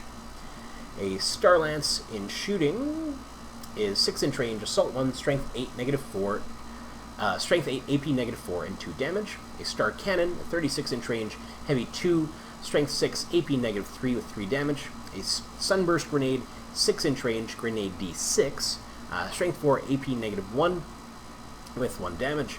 A Sun Cannon is 48-inch range, heavy 2d6, strength 6, AP -3, D3 damage. A Sun Rifle is 24-inch range, Assault 4, strength 3, AP -2, 1 damage. If a unit suffers any unsaved wounds from this weapon, your opponent must subtract 1 from their hit rolls until the end of the turn. So that's really good Overwatch weapons, essentially. A Tempest Launcher, 36-inch range, heavy 2d6, strength 4, AP -2, and 1 damage. This weapon can target units that are not visible to the bearer. A Triskel in shooting is 12-inch range, Assault 3, strength 3, AP -2, and 1 damage. We have Twin Eldari Missile Launcher. Choose one of these profiles. The Sunburst Missile Launcher is Sunburst Missile, is 48-inch range, heavy 2d6, strength 4, AP -1, and 1 damage. Or a Star Shot Missile is 48-inch, heavy 2, strength 8, AP -2, and D6 damage. Twin Bright Lance is 36-inch range, heavy 2, strength 8, AP -4, and D6 damage. Twin Scatter Laser, 36-inch range, heavy 8, strength 6, AP nothing, and 1 damage. Twin Shuriken Cannon, 24-inch range, Assault 6, strength 6, AP nothing, 1 damage, with wound rolls of 6 being resolved at AP -3. Twin Shuriken Catapult, 12-inch range, Assault 4, strength 4, AP nothing, 1 damage, with wound rolls of 6 being resolved at AP -3. A Twin Star Cannon, 36-inch range, heavy 4, strength 6, AP -3, and 3 damage. A Vibro Cannon, 48-inch range, heavy 1, strength 7, AP -1, D3 damage. For each Vibro Cannon that has already been fired at the same target in this phase, improve the AP of this weapon by 1 to a maximum of AP -3. Add 1 to the wound rolls of this weapon to a maximum of 2 up. For example, if a firing model is the third to target the same unit with a Vibro Cannon, its AP is -3, and you add 2 to its wound rolls. A Voidbringer is 48-inch range, heavy 1, strength 4, AP -3. with D3 damage. This weapon can target an enemy character, so it's sniper rule. This weapon wounds on a 2+ unless it's targeting a vehicle. Each time you roll a wound out of 6, it inflicts a mortal wound in addition to any other damage.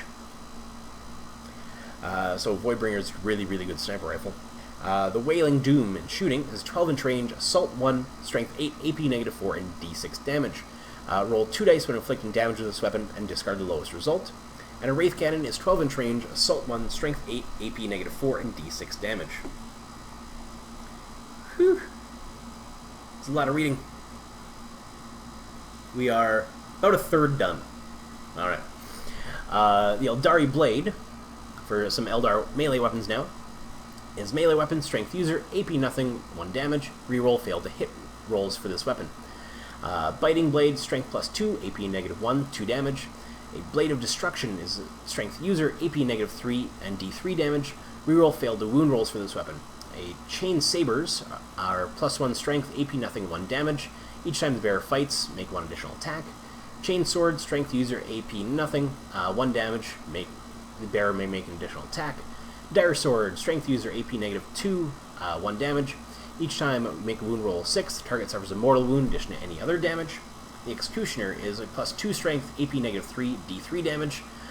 When attacking with this weapon, subtract 1 from the hit rolls. Fire Axe is strength user, AP -4, D3 damage. The Ghost Axe is a melee weapon, strength +2, AP -3, and D3 damage. When attacking with this weapon, subtract 1 from the hit rolls. The Ghost Glaive is strength +2, AP -4, D6 damage. Ghost Swords are +1 strength, AP -2, 1 damage. Each time the bearer fights, make an additional attack. Laser Lance in melee is a strength user, AP -4, 2 damage. If the bearer charges this turn, attacks with this weapon are made at strength 6. The Magatar, a Scythe Blade, is melee weapon, +2 strength, with AP -2 and D3 damage. Scroll down so we can see the rest here. Mirror Swords are strength user, AP -2, 1 damage. You can reroll failed hit rolls in the fight phase for this weapon. A Paragon Blade is strength user, AP -4, 1 damage. You can reroll failed hit and wound rolls for this weapon. Power Glaive is strength +1, AP -2, and 1 damage. Power Sword, strength user, AP -3, and 1 damage. Power Blades, strength user, AP -2, and 1 damage. You can make 1 additional attack with this weapon. Scorpion Chainsword is +1 strength, AP nothing, 1 damage. Scorpion's Claw in melee is ×2 strength, AP -3, and D3 damage, and you must subtract 1 from its hit rolls. The Shining Blade, strength user, AP -2, and D3 damage. If a unit suffered any unsaved wounds from this weapon, your opponent must subtract 1 from that unit's hit rolls until the end of the turn. So if you're fighting against that, make sure you attack first. Singing Spear in melee is strength user, AP nothing, and D3 damage, and it always wounds on a roll of 2+. The Spear of Twilight is strength user, AP -2, D3 damage, and this weapon always wounds on a roll of 2+. The Staff of Ulthamar is strength +2, AP -2, and D3 damage. Starlance in melee is strength user, AP -4, and 2 damage. If the bearer charges this turn, attacks with this weapon are made at strength 8. The Sword of Azur is +1 strength, AP -3, D3 damage. Each time you make a wound roll 6 with this weapon, the target suffers D3 mortal wounds in addition to any other damage. Titanic Feet, strength user, AP -2, D3 damage. When you make an attack with this weapon, roll 3 dice instead of 1. Titanic Ghost Glaive is strength ×2, AP -4, and straight up 6 damage. Titanic Wraithbone Fists are strength user, AP -3, and D6 damage. A Triskel in melee is strength user, AP -2, and 1 damage. The Wailing Doom in melee is strength +2, AP -4, and D6 damage. Roll 2 dice when inflicting damage and discard the lowest. Witch Staff in melee is strength user, AP nothing, 2 damage, always wounds on a roll of 2+. Witch Blade is strength user, AP nothing, D3 damage. This weapon always wounds on a roll of 2+. Wraithbone Fists are strength user, AP -3, and straight up 3 damage. Alright, next page. Last little bit of other wargear for the Eldar, it looks like. Crystal Targeting Matrix. A model with Crystal Targeting Matrix does not suffer the penalty for firing a heavy weapon after moving when targeting the closest enemy unit. Spirit Drones. Roll a d6 each time a model with Spirit Drones suffers an unsaved wound or mortal wound. On a 6, the wound is ignored. Star Engines. When a model with Star Engines advances, add 2d6 to that model's move characteristic for that movement phase instead of d6. So real fast jet bikes, I'm guessing, probably again. And Vectored Engines. If a model with Vectored Engines advances, your opponent must subtract 1 from all hit rolls for ranged weapons that target it until your next movement phase.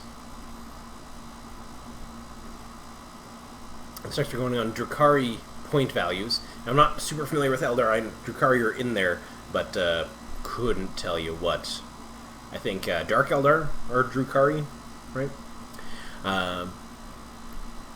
So we'll go over some of the points cost here for you Dark Eldar players, now Drukhari players. An Archon is 54 points, a Beastmaster is 56, Clawed Fiends from 1 to 6 are 32 points each, Kronos in a unit of 1 to 3 are 102 points, Grotesques in a unit of 3 to 10 are 31 points each. A Homunculus is 75 points, Hecatrix Blood Brides in a unit of 5 to 20 are 13 points each, Hellions in a unit of 5 to 20 are 17 points each, Incubi in 5 to 10 are 18 points each, Calibite Trueborn in a unit of 5 to 20 are 11 points each, Calibite Warriors in a unit of 5 to 20 are 7 points each, Chimerae, sorry if I'm butchering these, in a unit of 2 to 12 are 10 points each, Lamayan is 32 points, a unit of 5 to 10 Mandrakes are 19 points, Medusae is 28 points, a Raider is 95 points, a Ravager is 95, a Razorwing Jetfighter is 115 points.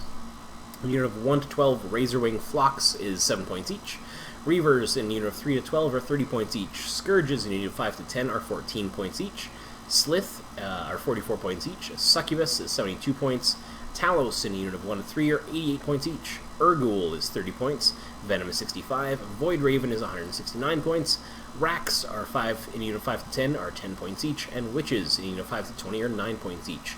Keep in mind, all of those costs do not include Wargear. The following 3 do include Wargear. Drazar is 140 points, Lelith Hesperax is 125, and Urian Rekarth is 112. Those 3 models and those costs include their Wargear. Their weapon costs: a Bale Blast is free, Blast Pistol is 10 points, a Blaster is 15 points, Dark Lance is 20 points, Dark Scythe is free, Dark Light Grenades are free, a Disintegrator Cannon is 30 points, Eye Burst is free, Haywire Blaster is 12 points, a Heat Lance is 25 points, a Hex Rifle is 11 points, Liquefier Gun is 13 points, Ossifactor is 13 points, Phantasm Grenade Launcher is 3 points, Razorwing Missiles are free, a Shard Carbine is free, a Shredder is 8 points, a Spirit Siphon is free, Spirit Vortex is 13 points, Splinter Cannon is 15 points, Splinter Pistol is free, Splinter Pods are free, Splinter Rifle is free, a Stinger Pistol is 7 points, Stinger Pod is 26 points, Twin Liquefier Guns are 26 points, Twin Splinter Rifles are free, a Void Lance is free, and Void Raven Missiles are 25 points. Now for their melee weapons. Sorry. An Agonizer is 4 points, a Archite Glaive is free, Beastmaster Scourge is 4 points, Blade Veins are free, Bludgeoning Fists are free, Chain Flails are 3 points, Claws and Talons are free, Demi-Claves are 8 points, Electro-Corrosive Whip is 8 points, Flesh Gauntlet is 6 points, Glimmersteel Blade is free, Homunculus Tools are 1 point, Hecatari Blade is free, Hellglaive is free, Husk Blade is 10 points, Hydra Gauntlets are 4 points, Ichor Injector is 5 points, an Impaler is 5 points, a Clave is free, Macro Scalpel is 4 points, not a micro, macro scalpel. Bind Phase Gauntlet is 4 points, Monstrous Cleaver is 3 points, a Power Lance is 4 points, Power Sword is 4 points, Razor Flails are 4 points, Scissor Hand is 8 points, Shimeshi Blade, again, sorry if I'm butchering these, is free, Shardnet and Impaler are 5 points, Shock Prow is 1 point, Spirit Leech Tentacles are free, Slith Battle Blades are free, Stun Claw is 7 points, Venom Blades are 5 points. For other Wargear, Cluster Caltrops are 5 points per item, and Grav Talon is 5 points per item. And now for their Wargear details. There we go. A Bale Blast is an 18-inch range, Assault 2, Strength 4, AP -1, 1 damage weapon. On a wound roll of 6, the target suffers a mortal wound in addition to any other damage. A Blast Pistol is 6-inch range pistol, Strength 8, AP -4, D3 damage. A Blaster is 18-inch, Assault 1, Strength 8, AP -4, and D3 damage. Casket of Flensing is 12-inch range, Assault 2d6, Strength 3, AP -2, and 1 damage. Can only be fired once per battle. Dark Lance is 36-inch, heavy 1, strength 8, AP -4, D6. Change weapons type from heavy to assault if it is equipped on a vehicle. The Dark Scythe is 24-inch range, assault D3, strength 8, AP -4, and D3 damage. Darklight Grenade is 6-inch range, grenade D6, strength 4, AP -1, and 1 damage. A Disintegrator Cannon is 36-inch range, assault 3, strength 5, AP -3, and 2 damage each. Eye Burst is 9-inch range, assault 4, strength 4, AP -2, and 1 damage. A Haywire Blaster is 24-inch range, type assault 1, strength 4, AP -1, and 1 damage. If the target is a vehicle, you roll a wound of 4+ for this weapon. The target suffers a mortal wound in addition to any other damage if the wound roll is a 6+. If you roll a wound of 4, it suffers a mortal wound in addition to other damage. If the wound roll is a 6, inflict D3 mortal wounds instead of 1, in addition to other damage. Heat Lance is 18-inch range, assault 1, strength 6, AP -5, D6 damage. Targets within half range, roll 2 dice, discarding the lowest result for damage. Hex Rifle is 36-inch range, heavy 1, strength 4, AP -1, and 1 damage. This weapon may target a character, even not the closest enemy. Each time you roll a wound of 6 for this weapon, the target suffers a mortal wound in addition to any other damage. Let's get to the bottom of this. There we go. Liquefier Gun. 8-inch range, assault D6, strength 3, AP -D3, and 1 damage. Each time this weapon is fired, roll a D3 to determine its AP for those attacks. For example, if you rolled a 1, this weapon would have an AP of -1 that automatically hits its target. Ossifactor is 24-inch range, assault 1, AP -3, and 1 damage. This weapon wounds on a 2+ unless it's targeting a vehicle, in which case it wounds on a 6.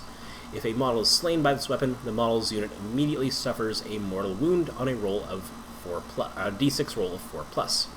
Phantasm Grenade Launcher is an 18-inch range, assault D3, strength 1, AP nothing, 1 damage. If unit is hit by 1 or more Phantasm Grenade Launchers, subtract 1 from its leadership until the end of the turn. Razor Wing Missiles have 3 possible profiles, choose 1. A Monoscythe Missile is 48-inch range, assault D6, strength 6, AP nothing, 2 damage. Necrotoxin Missile is 48-inch range, assault 6, AP nothing, 1 damage. When you use this profile, this weapon wounds on a 2+, unless it is targeting a vehicle, in which case it wounds on a 6+. A Shatterfield Missile is a 48-inch range, assault D6, strength 7, AP -1, 1 damage. When you use this profile, you can reroll failed wound rolls for this weapon. A Shard Carbine is 18-inch range, assault 3, AP nothing, 1 damage. This weapon wounds on a roll of 4+ unless it's targeting a vehicle, in which case it wounds on a 6+. A Shredder is a 12-inch range, assault D3, strength 6, AP nothing, 1 damage. When attacking a unit of infantry, you can reroll failed wound rolls for this weapon. A Spirit Siphon is 8-inch range, assault D6, strength 3, AP -2, 1 damage. This weapon automatically hits its target. Any attacks with a wound roll of 6 for this weapon have a damage characteristic of D3 instead of 1. Spirit Vortex is an 18-inch, assault D6, strength 3, AP -2, and 1 damage.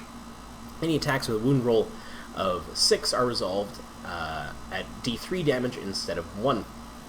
A Splinter Cannon is 36-inch range, rapid fire 3, AP nothing, 1 damage, and this weapon wounds on a 4+ unless targeting a vehicle, in which case it wounds on a 6. Splinter Pistol is 12-inch range, pistol 1, AP nothing, 1 damage. It wounds on a 4 and vehicles on a 6. Splinter Pods, there's 18-inch range, assault 2, AP nothing, 1 damage, and it wounds on a 4 and vehicles on a 6. Splinter Rifle is 24-inch range, rapid fire 1, AP nothing, 1 damage, and it wounds on a 4 and vehicles on a 6. A Stinger, I believe, pistol, 12-inch range, pistol 1, AP nothing, 1 damage, and it wounds on a 4 unless targeting a vehicle, in which case it wounds on a 6. A Stinger Pod is a 24-inch range, assault 2d6, strength 5, AP nothing, 1 damage.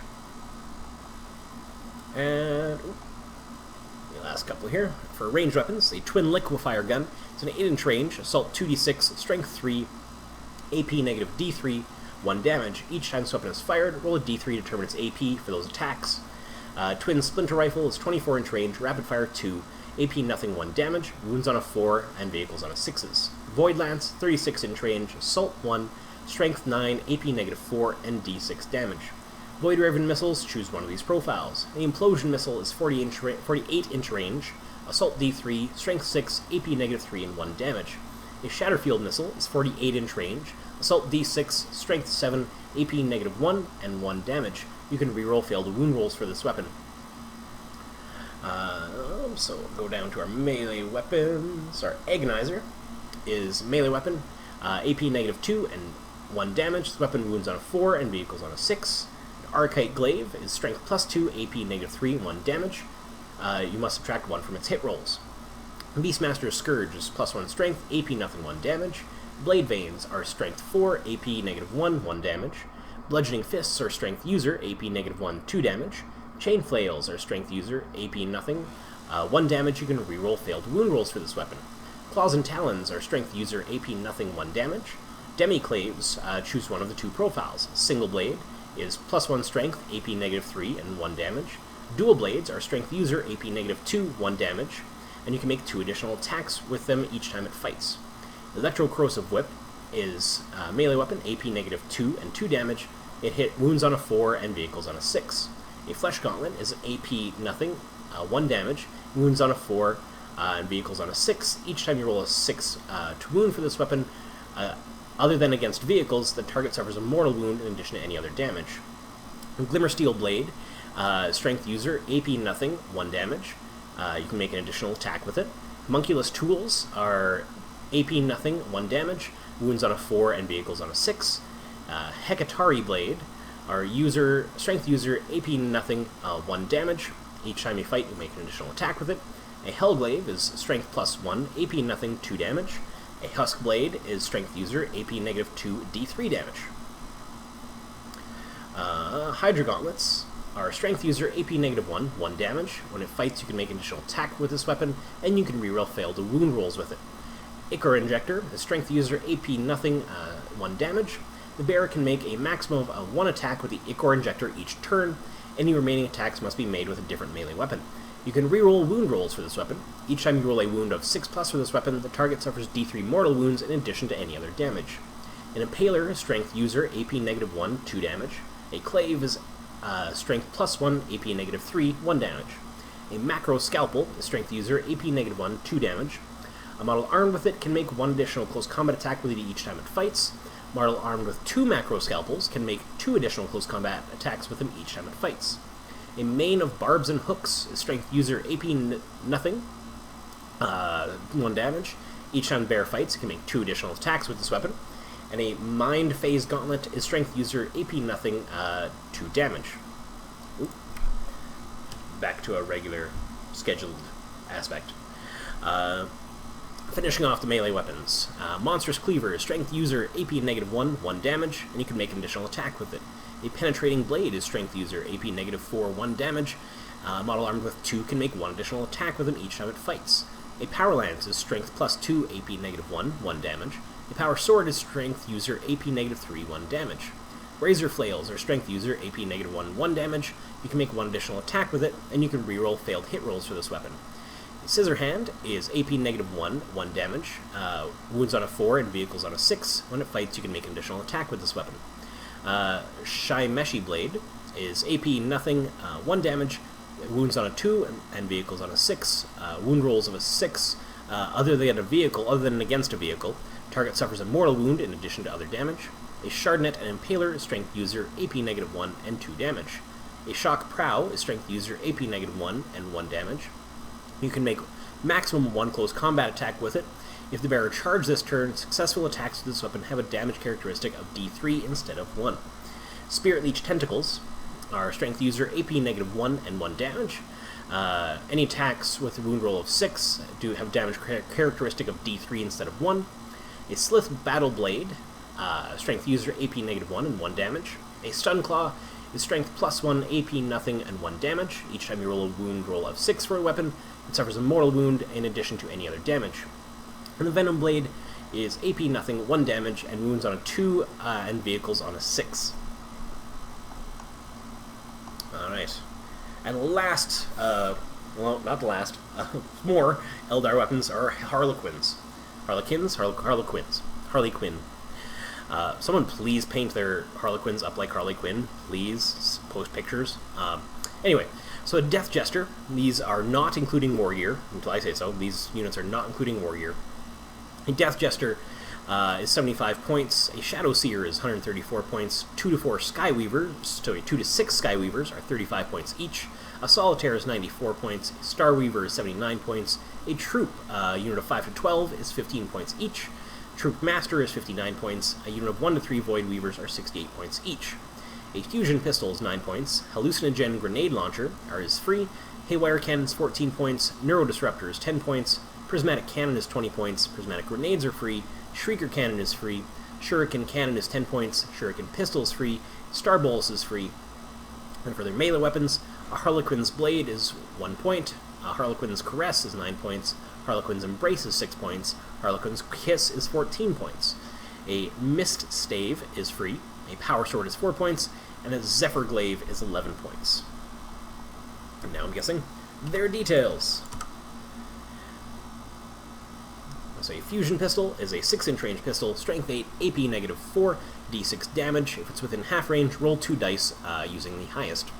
Hallucinogen Grenade Launcher is 18-inch, Assault 1, star. Roll 2d6 if unit is hit by this weapon. If the roll is equal to or greater than the target's leadership, then it suffers d3 mortal wounds. A Haywire Cannon is 24-inch range, heavy d3, strength 4, AP -1, 1 damage.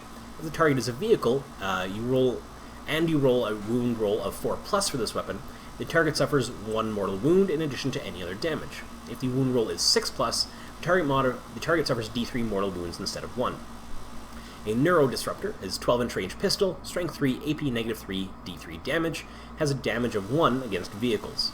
Prismatic Cannon, choose one of the 3 profiles below, is a dispersed 24-inch range, heavy d6 damage, heavy d6, strength 4, AP -2 and 1 damage. Focused, 24-inch range, heavy d3, strength 6, AP -3, d3 damage. And a Lance of 24-inch range, heavy 1, strength 8, AP -4, d6 damage. Prismatic Grenade is a 6-inch range, heavy grenade d6, strength 4, AP -1, 1 damage. A Shrieker Cannon, when attacking with this weapon, choose one of the profiles below. Each time you make a wound roll of 6+ for this weapon, that hit is resolved with an AP of -3 instead of 0. So you have Shrieker, 24-inch range, Assault 1, strength 6, AP nothing, 1 damage. If an infantry model is slain by attack made with this weapon, then it suffers d3 mortal wounds. A Shuriken, 24-inch range, Assault 3, strength 6, AP nothing, 1 damage. And you have a Shuriken Cannon, 24-inch range, Assault 3, strength 6, AP nothing, 1 damage. Wound rolls of 6 are resolved with AP -3. Shuriken Pistol, 12-inch range pistol, strength 4, AP nothing, 1 damage. Wound rolls of 6 are resolved at AP -3. Star Bolus, 12-inch grenade d3, strength 6, AP -3, 1 damage. Their melee weapons. Harlequin's Blade is strength user, AP nothing, 1 damage. Harlequin's Caress, strength 5, AP -2, 1 damage. Harlequin's Embrace, strength 4, AP -3, 1 damage. And a Harlequin's Kiss, strength 4, AP -1, d3 damage. A Mist Stave is strength +2, AP -1, d3 damage. A Power Sword is strength user, AP -3, 1 damage. And a Zephyr Glaive is strength +1, AP -2, 2 damage. And last, I believe these are last, I know we have Monculus Covens still, so the second last are the Ynnari point values. Now these are including Wargear, for these 3 models. The Vizarch is 141 points, the Incarn is 337 points, and the Vrain is 132 points. And their melee weapons are as follows. Asuvar, the Sword of Silent Dreams, strength +2, AP -3, d3 damage. Enemy units that suffer any unsaved wounds from this weapon, subtract 1 from their leadership until the end of turn. Kavir, the Sword of Sorrows, is strength +1, AP -2, and d3 damage. And Vilith Zar, the Sword of Souls, is strength user, AP -4, and d6 damage. You can reroll failed wound rolls for this weapon. Yep. There we are. Now, like I said earlier, we're back to our Necron point values. I know that was a little bit of a jump, but we're back to our Necron point values. So we'll tag this in the video down below if you didn't just come to this. So for our Necron point values, we're going to cover most of them here. There we go. So our Annihilation Barge costs 133 points, and so, okay, these ones do not include Wargear for the following units. The Annihilation Barge is 133 points. Canoptech Scarabs, a unit of 3 to 9, costs 13 points each. Unit of 1 to 3 Canoptech Spiders costs 76 points each. Unit of 3 to 6 Canoptech Wraiths costs 38 points each. A Catacomb Command Barge costs 138 points. A Cryptek is 86 points. Deathmarks in a unit of 5 to 10 are 20 points each. A Destroyer Lord is 124 points. Destroyers are in a unit of 1 to 6 are 43 points each. A Doom Scythe is 220 points. A Doomsday Arc is 203. Flayed Ones in a unit of 5 to 20 are 21 points each. A Ghost Arc is 170 points. Heavy Destroyers in a unit of 1 to 3 are 43 points. Immortals in a unit of 5 to 10 are 8 points. A Lord is 73 points. A unit of 5 to 10 Lich Guard are 19 points. A Monolith is 381 points. 200 before, 381 now. Did get a lot better though, don't get me wrong. A Night Scythe is 174 points. Obelisk is 426 points. An Overlord is 101 points. Tesseract Vault is 496 points. A unit of 3 to 9 Tomb Blades is 24 points. A Transcendent Catan is 232 points. Triarch Praetorians in a unit of 5 to 10 are 25 points each. A Triarch Stalker is 117 points. And a unit of 10 to 20 Warriors are 12 points each. So all of those do not include Wargear. The following units do include Wargear. So Anrakir the Traveler is 167 points. The Catan Shard of the Deceiver is 225 points. The Catan Shard of the Nightbringer is 230 points. Illuminor Xeris is 143 points. Imhotep the Stormlord is 228 points. Nemesis Zandrek is 180 points. Orican the Diviner is 143 points. Trazyn the Infinite is 139, and Vargard Oberon is 151 points. Now, as far as their weapon costs go, the Death Ray is free, the Doomsday Cannon is free, a Gauss Blaster is 9 points, Gauss Cannon is 20, a Gauss Flare is free, a Gauss Flare Array is free, Gauss Flux Arc is free, a Heat Ray is 54 points, Heavy Gauss Cannon is 32 points, Particle Beamer is 10 points, Particle Caster is 4 points, a Particle Shredder is 41 points, a Particle Whip is 0, Rod of the Covenant is 10 points, Staff of Light is 18, Synaptic Disintegrator is free, Tesla Cannons are 13 points, Tesla Carbine is 9 points, Tesla Destructor is free, a Tesla Sphere is free, Transdimensional Beamers are 14 points, Twin Heavy Gauss Cannons are 64 points, and Twin Tesla Destructors are free. Now keep in mind, each of those is going to be for the individual model, so if it says you switch out for a unit, you pay that much per model. Their melee weapons are Automaton Claws are free, Crackling Tendrils are free, Feeder Mandibles are free, Flare Claws are free, Hyperphase Sword is 3 points, Massive Forelimbs are free, Vicious Claws are free, Void Blade is 6 points, War Scythe is 11 points, and Whip Coils are 9 points. Last little bit here, other Wargear, a Dispersion Shield is 15 points, Fabricator Claw Array is 8 points, a Gloom Prison is 5 points, Nebula Scope is 3 points, a Phylactery is 15 points, Resurrection Orb is 35 points, Shadow Loom is 5 points, and Shield Banes are 6 points. Now we're going to go into their Wargear description. A Death Ray is a 24-inch range. We've been through all of this already, so let's just keep going. We've been through all the Wargear. If you skipped right to here, go back to the Necron, the very beginning of the video. We go through all their weapons as we go through their individual point sheets. So we'll just skip back to there, save myself time and save your time, because this is going to be like more than 2 hours at this point. So, Necron Wargear, really blurry melee Wargear. So our Craftworld's army list. So here we go. We'll go over this a little bit for you. So this is, when you go to a specific army, this is usually the first page of the army. It lists some of the psychic powers and some of the warrior options. So we saw this with Necrons, just not the psychic powers, obviously. Looks like we got a little cut off there, whoever was doing these, but we'll go through what we got. The abilities, they have ancient, so Craftworlds. This is the Craftworld Eldar. They have, just like the Necrons have Dynasty, Space Marines have Chapter, the Necrons have Craftworld.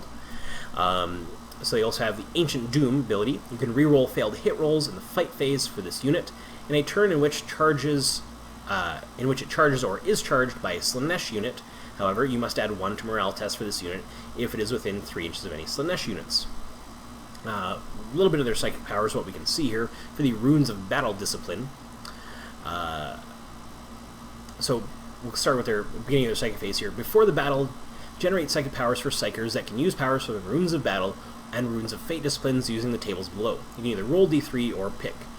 Note that the runes of battle psychic powers have 2 names and 2 effects. Each effect counts as a different psychic power, so in match play games, a Warlock Conclave that manifests a Conceal could also attempt to manifest Reveal. Alright, here we go. So, Runes of Battle Discipline has Conceal Reveal. Conceal Reveal has a warp charge value of 6. If manifested, choose one of the following. Conceal. Your opponent must subtract 1 from all hit rolls for ranged weapons that target the Psyker or friendly Asuryani Infantry or Asuryani Biker unit within 3 inches of the Psyker until your next Psychic phase. Reveal, so you can cast either or, not both with the same roll. Reveal, choose an enemy unit within 18 inches of the Psyker. It does not gain any bonus to its saving throws for being in cover until your next Psychic phase. The next one is Embolden/Horrify. Embolden Horrify has a warp charge value of 6. If manifested, choose one of the following. We don't know. Runes of Fate Discipline is just regular, though, just has 1 ability per power here. So Guide. Guide has a warp charge value of 7. If manifested, choose a friendly Asuryani unit within 24 inches of the Psyker. You can reroll failed hit rolls for that unit's ranged weapons until your next Psychic phase. As Doom has a warp charge, or as I pronounce it when I'm playing Eldar players, Doom! Doom has a warp charge value of 7. If manifested, choose an enemy unit within 24 inches of the Psyker. You can reroll failed wound rolls against that unit until your next Psychic phase.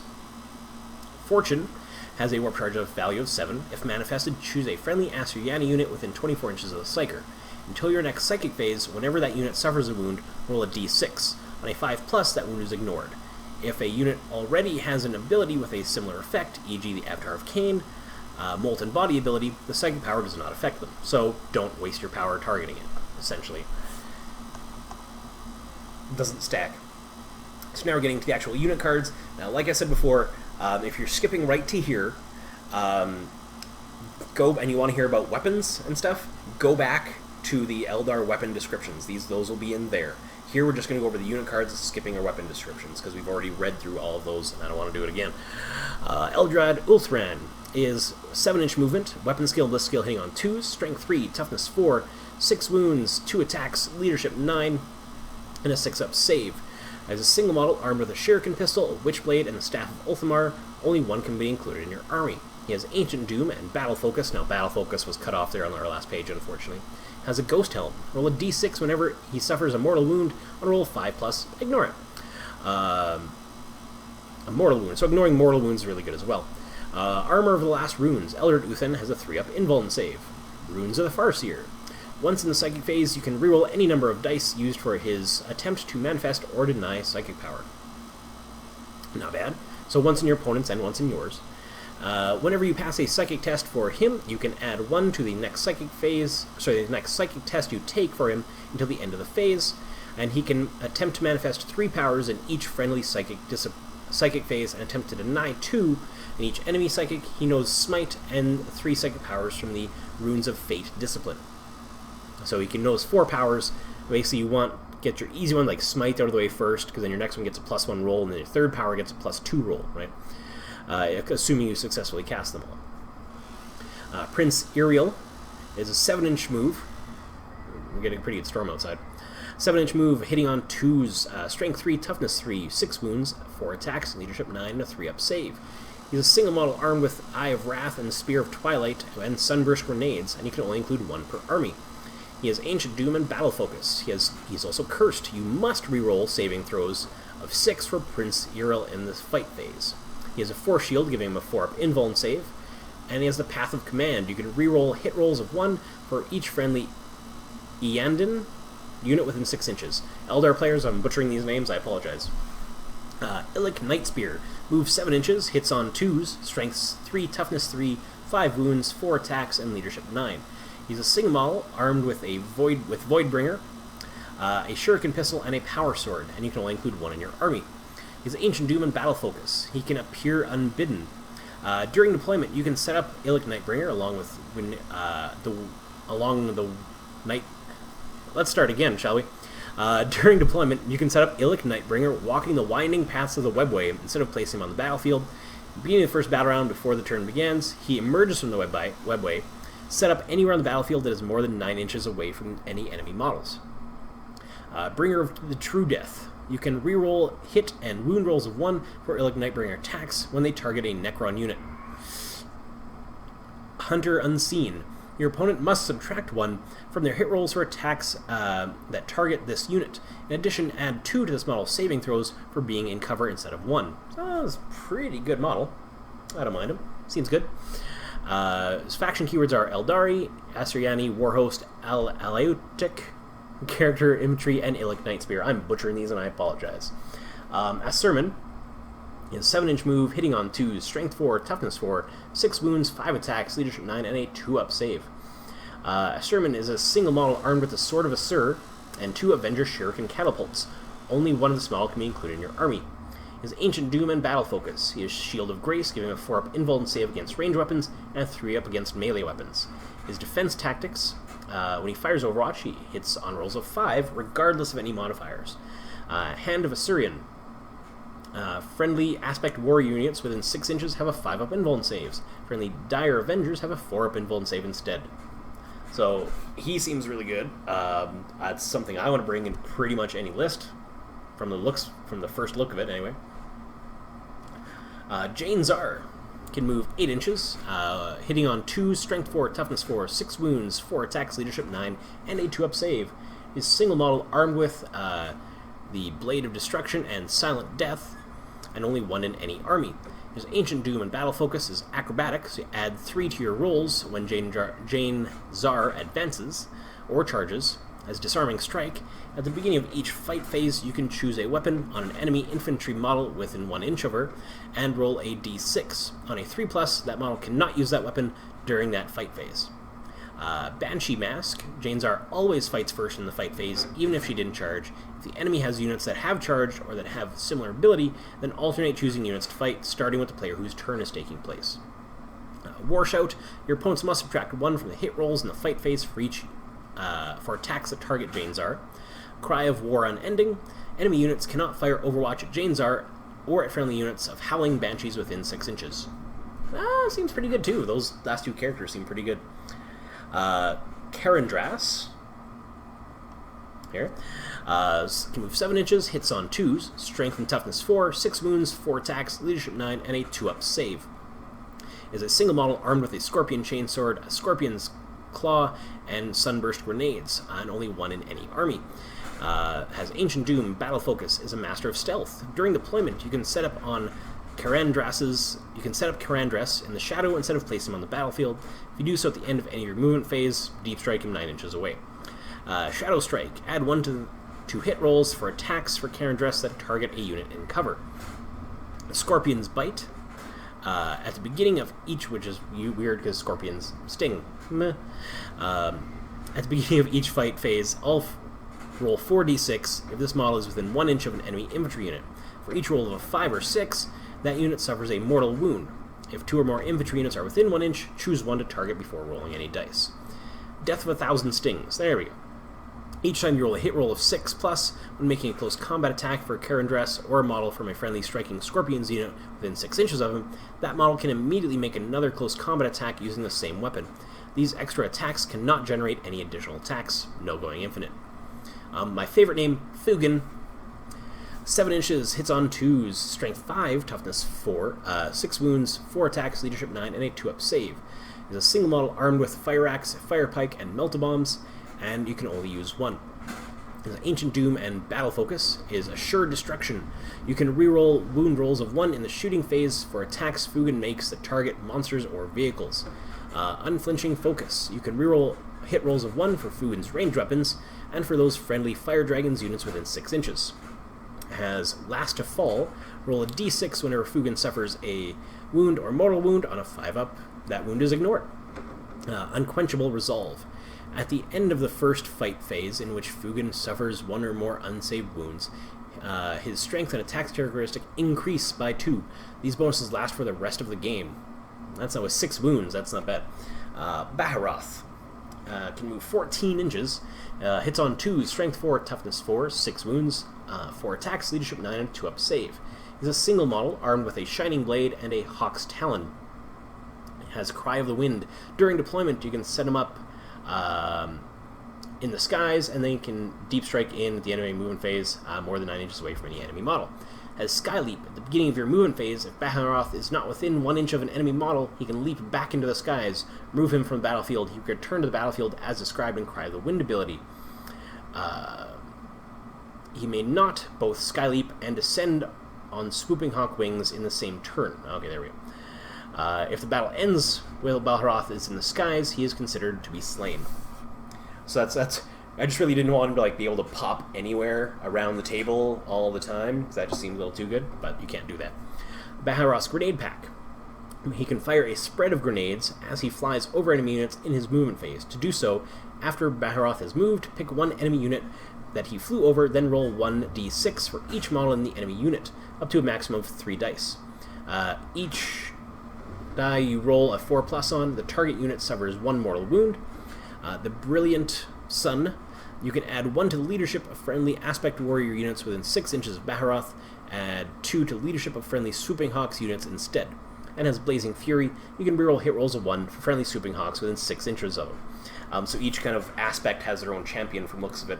This has probably happened before, just this is legitimately the deepest I've ever looked into Eldar before, but it seems kind of cool. Malgan Ra. Can move 6 inches, hits on 2s, strength 4, toughness 4, 6 wounds, 4 attacks, leadership 9, and a 2-up save. Malgan Ra is a single model armed with the Mogatar. Only one can be taken in any army. Has Ancient Doom and Battle Focus. Is a Whirlwind of Death. Malgan Ra can fire the Mogatar twice in each shooting phase. That seems good. The Harvester, you can reroll hit rolls of 1 for Malgan Ra's ranged weapon, and for those of friendly Dark Reapers with units within 6 inches. Inescapable Death. Always hits on a 2+ when firing a ranged weapon, regardless of any modifiers, although he still only hits on 6s when firing Overwatch. Legacy of Altenzar. You can reroll wound rolls of 1 for Malgan Ra's attacks that target Chaos units. Now we just have our general characters. You have the Autarch. Has a 7-inch movement range, hitting on 2s, strength 3, toughness 3, 5 wounds, 4 attacks, leadership 9, and a 3-up save. Is a single model armed with a shuriken pistol and sunburst grenades. You can take either a Banshee Mask or Mandibles. Can take a Shuriken Pistol with a fusion. Can replace its Shuriken Pistol with a fusion pistol, and can take up to 2 weapons from the Autarch weapons list. Banshee Mask. A model with a Banshee Mask always fights first in the fights, even if didn't charge. If the enemy units have charged or have a similar ability, then alternate starting with whose turn it is. Force Shield, giving it a 4-up invuln save. Path of Command. Can reroll hit rolls of 1 for friendly Craftworld units within 6 inches of it. Mandiblasters. If this model has Mandiblasters, at the beginning of each fight phase, roll a d6. If this model is within 1 inch of an enemy infantry, this is within 1 inch of an enemy infantry unit. On a roll of 6, that unit suffers a mortal wound. If 2 or more infantry units are within 1 inch, choose one before rolling any dice. Now we have an Autarch with Swooping Hawk wings.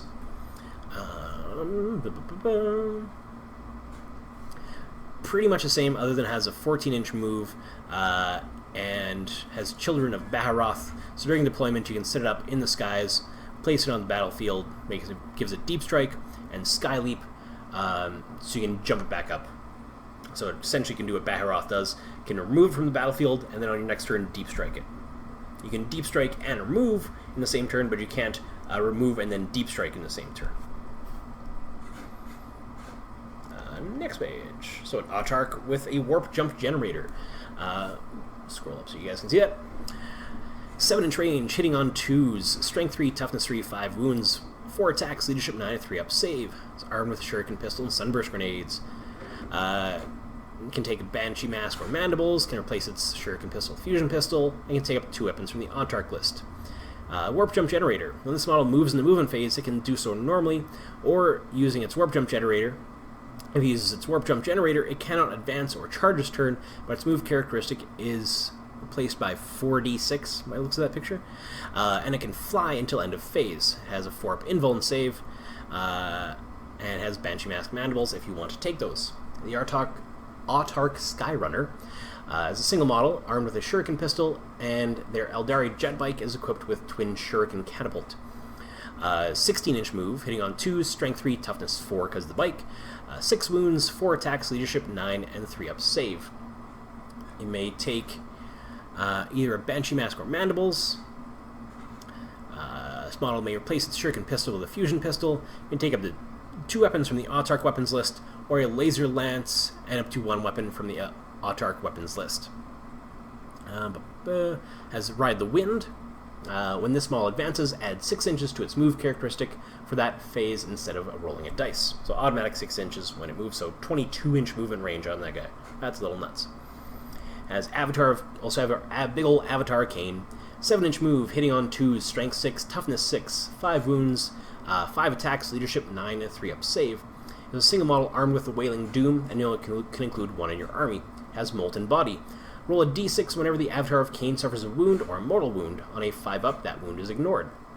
As Cain Awakened, friendly Asuryani units within 12 inches of the Avatar do not take morale tests, and you can reroll failed charge rolls for those units. It's also a demon, so it has a 5-up invuln save. So notice, if you have a look at the demon book, or if you're watching the demon review before this one, anything that affects a demon affects the Avatar of Cain. Just saying, careful.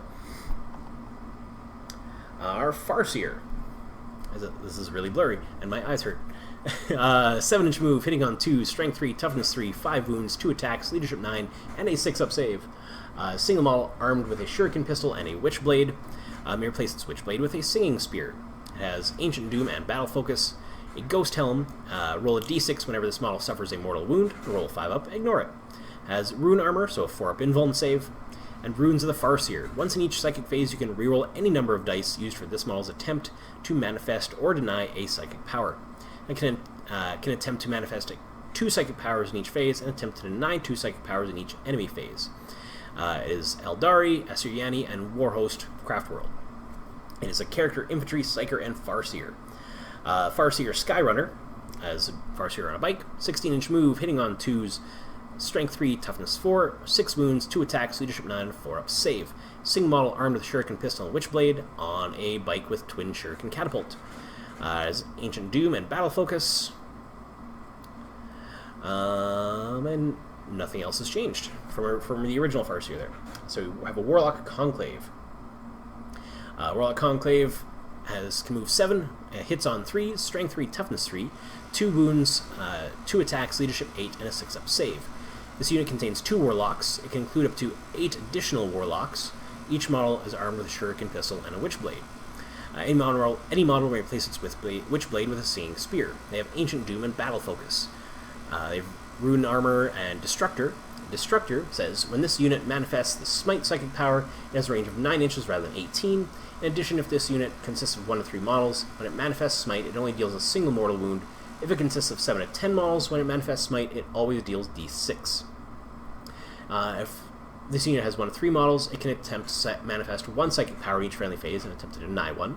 4 to 6 models, it can attempt to manifest 2 and deny 2.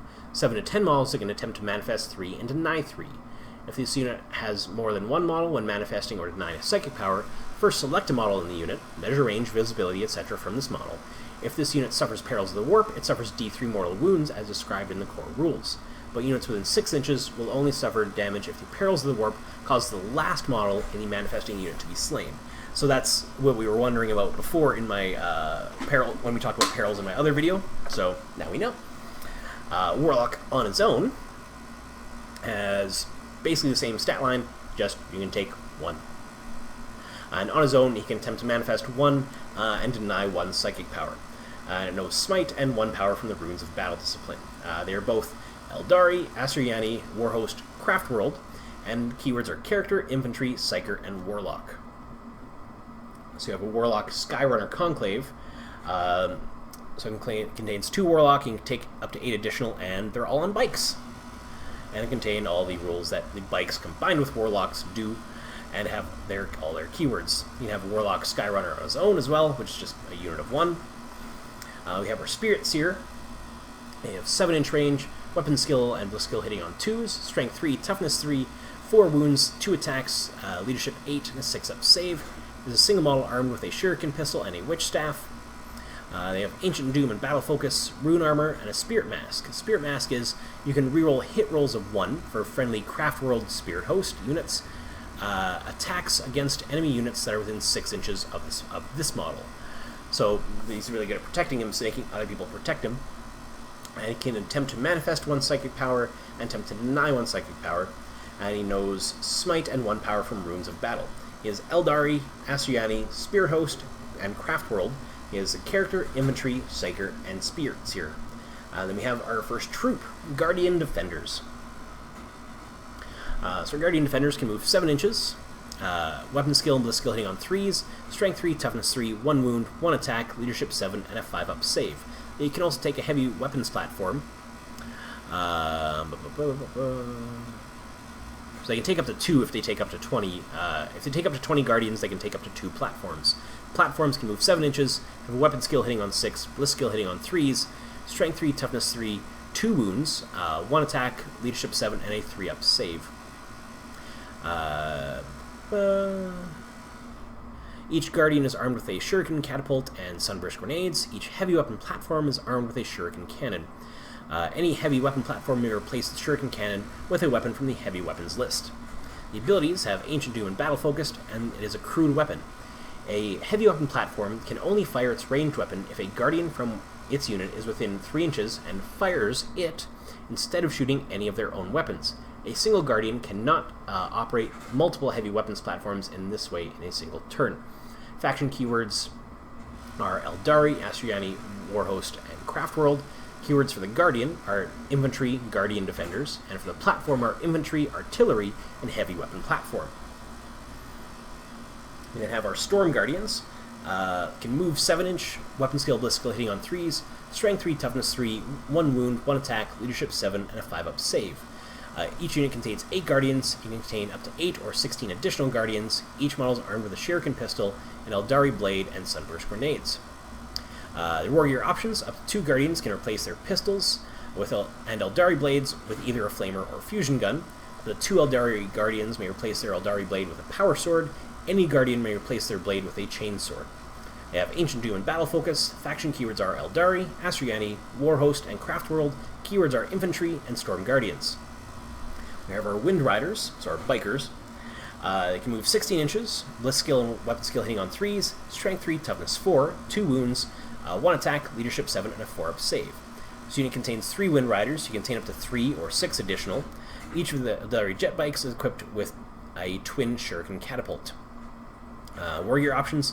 Any jet bike may replace its twin shuriken catapult with either a scatter laser or shuriken cannon. Abilities are Ancient Doom, Battle Focus, and Ride the Wind. Faction keywords are Eldari, Asuryani, Warhost, and Craftworld. Keywords are Biker, Fly, and Wind Riders. We have our Rangers. Can move 7 inches, hitting on 3s, strength 3, toughness 3, 1 wound, 1 attack, leadership 7, and a 5-up save. This unit contains 5 Rangers. It can include up to 5 additional Rangers. Each model is armed with a shuriken pistol and a Ranger long rifle. They have Ancient Doom and Battle Focus. They have Cameloline cloaks. Your opponent must subtract 1 from their hit rolls for attacks that target this unit. In addition, add 2 to saving throws made for models within this unit that are in cover instead of 1. They also have Appear Unbidden. So at the beginning of the first battle round, but before the first turn begins, they can deep strike in 9 inches away from any enemy model. So Dire Avengers now can move 7 inches, hitting on 3s, strength 3, toughness 3. The Exarch has 2 wounds, they have 1. The Exarch has 2 attacks, and they have 1. They all have leadership 8 and a 4-up save. This unit contains 5 Dire Avengers. It can conclude up to 5 additional Dire Avengers. A Exarch can take the place of 1 Dire Avenger. Each model is armed with an Avenger Shuriken catapult and sunburst grenades. The Dire Avenger Exarch may replace their catapult with one of the following: 2 catapults, Shuriken pistol and power glaive, Shuriken pistol and dire sword, or shimmer shield and power glaive. They have Ancient Doom and Battle Focus. They have Battle Fortune. The Exarch has a 4-up invuln save. So how this would work is, okay, one model of the thing has a 4-up invuln save. How does that work when I pick things? So you would allocate the wounds first. So, okay, I shoot my 10 shots, 5 wounds against your unit of Dire Avengers. You say, okay, I'm going to take it on my Exarch, roll, Roll, oh, I failed my third roll, I failed an invuln save, so now I'm going to take it on a regular Avenger. Roll, he dies. So you only lost 1 unit and 1 wound off the Exarch, but never mind, you have to keep wounding the things you wounded, so it's a little bit more risky this time around. So defense tactic, when this unit shoots Overwatch, it hits on rolls of 5, regardless of any modifiers. And Shimmer Shield, a unit which includes a model with a Shimmer Shield, has a 5-up invuln save. Faction keywords are Eldari, Asuryani, and Aspect Warrior, and Craftworld. Keywords are Infantry and Dire Avengers. The Howling Banshees, one of my favorite units from Eldar, can move 8 inches, are hit on 3s, Strength 3, Toughness 3. The Exarch has 2 wounds, they have 1. The Exarch has 3 attacks, and they have 2. They have Leadership of 8 and a 4-up save. This unit contains 5 Howling Banshees. It can contain up to 5 more. Howling Banshee Exarch can take the place of 1 Howling Banshee.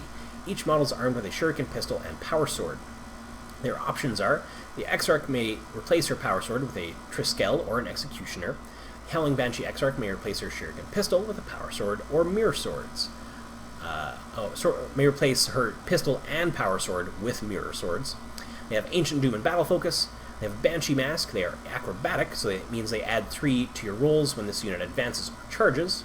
They also have War Shout. It says your opponent must subtract 1 from hit rolls in the fight phase for attacks that target a unit that includes a Howling Banshee Exarch. Their faction keywords are Eldari, Asuryani, and Aspect Warriors, Craftworld. Keywords are Infantry and Howling Banshees. The Striking Scorpions can move 7 inches, hit on 3s, Strength 3, Toughness 3. The Exarch has 2 wounds, they have 1. The Exarch has 3 attacks, and they have 2. Leadership is 8 and a 3-up save.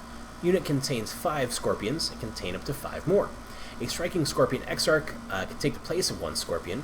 Each model is armed with a pistol, a Scorpion Chainsword, and Sunburst Grenades. Warrior options, the Exarch can replace their pistol with a Scorpion Claw.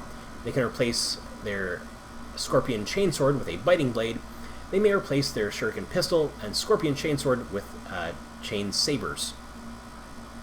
They have Ancient Doom and Battle Focus. They are Masters of Stealth. During deployment you can set them up in Deep Strike. At the end of any movement phase, Deep Strike them 9 inches away from any enemy. Shadow Strike, add 1 to hit rolls for attacks this unit makes against a target within cover. They have Manda Blasters and Sustained Attack. Sustained Attack is, each time you roll a hit roll of 6 when making a close combat attack for a Striking Scorpion Exarch, that model can immediately make another close combat attack using that same weapon. Extra attacks don't generate extra attacks. The faction keywords are Eldari, Asuryani, Aspect Warrior, and Craftworld. Keywords are Infantry and Striking Scorpions. Fire Dragons. Movements, they can move 7 inches, hit on 3s, Strength 3, Toughness 3. The Exarch has 2 wounds, they have 1. The Exarch has 2 attacks, and they have 1. They have Leadership 8 and a 3-up save. The unit contains 5 Fire Dragons. You can take up to 5 more. A Exarch may take the place of a Fire Dragon. Each model is equipped with a Fusion Gun and Melt-A-Bombs. The Exarch may replace their Fusion Gun with a Dragon's Breath Flamer or Fire Pike. They have Ancient Doom and Battle Focus. They are Crack Shot. You can reroll hit rolls of 1 for a Fire Dragon Exarch's ranged weapons. They are Assured Destruction. You can reroll wound rolls of 1 in the shooting phase for attacks this unit makes against target monsters or vehicles. They are Eldari, Asuryani, Aspect Warrior, and Craftworld, and their keywords are Infantry and Fire Dragons. We then have our Wraith Guard, the big guys. Everybody's been wondering about these. They can move up to 5 inches, hit on 3s, Strength 5, Toughness 5, 3 wounds, 1 attack, Leadership 9, and a 3-up save. Contains 5 Wraith Guard, and you can take up to 5 more. Each model is armed with a Wraith Cannon and Wraith Guard Fists. Warrior options, they replace their Wraith Cannon with D-Size. Their abilities, they have Ancient Doom, and they are implacable. This unit can fall back and still shoot in a turn that it does so. That seems gross, against something with D-Size. Faction keywords are Eldari, Asuryani, Spirit Host, and Craftworld. Keywords are Infantry and Wraith Guard. We then have our Wraith Blades.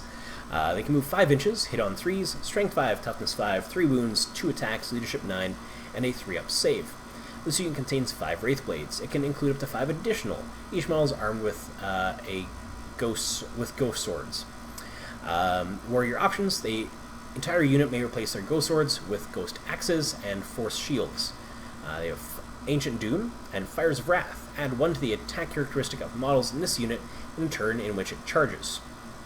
Force Shield, model equipped with a Force Shield has a 4-up invuln save. That's their optional upgrade. Faction keywords: Eldari, Asuryani, Spirit Host, Craftworld. They are infantry and Wraithblades. We have a Wave Serpent, so our first Eldar vehicle. So they have a damage table. It starts at 13 wounds, and from 7 to 13 wounds can move 16 inches. Has Bliss skill hitting on 3s. 3 attacks. From 4 to 6 wounds left, it can move 12 inches. Hits on 4s with D3 attacks. From 1 to 3 wounds remaining, it can move 8 inches. Bliss skill of 5+, and 1 attack. Has a weapon skill of 6+, strength 6, toughness 7, 13 wounds, leadership 8, and a 3-up save. Is a single model equipped with a twin shuriken cannon and twin shuriken catapult. This model may replace its twin shuriken cannon with a twin bright lance, a twin scatter laser, a twin star cannon, or a twin Eldari missile launcher. This model may replace its twin shuriken catapult with a shuriken cannon.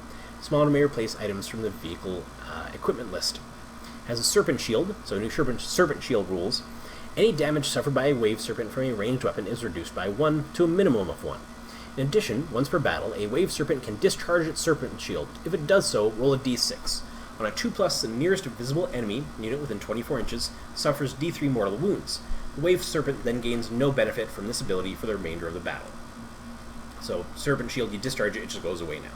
Well, it did before, but it also goes away now, put it that way. Explodes, models within 6 inches suffers d3 mortal wounds. Hover tank, so measure from its hull, not from its base. Transport, a wave serpent can transport 12 Phoenix Lord or Craftworld infantry models. Other than jump pack models, Wraithguard and Wraithblades count as 2 models each. It is Eldari, Asuryani, Warhost, Craftworld. Its keywords are vehicle, transport, fly, and wave serpent. So we have our Swooping Hawks. They have a 14-inch move, hit on 3s, strength 3, toughness 3.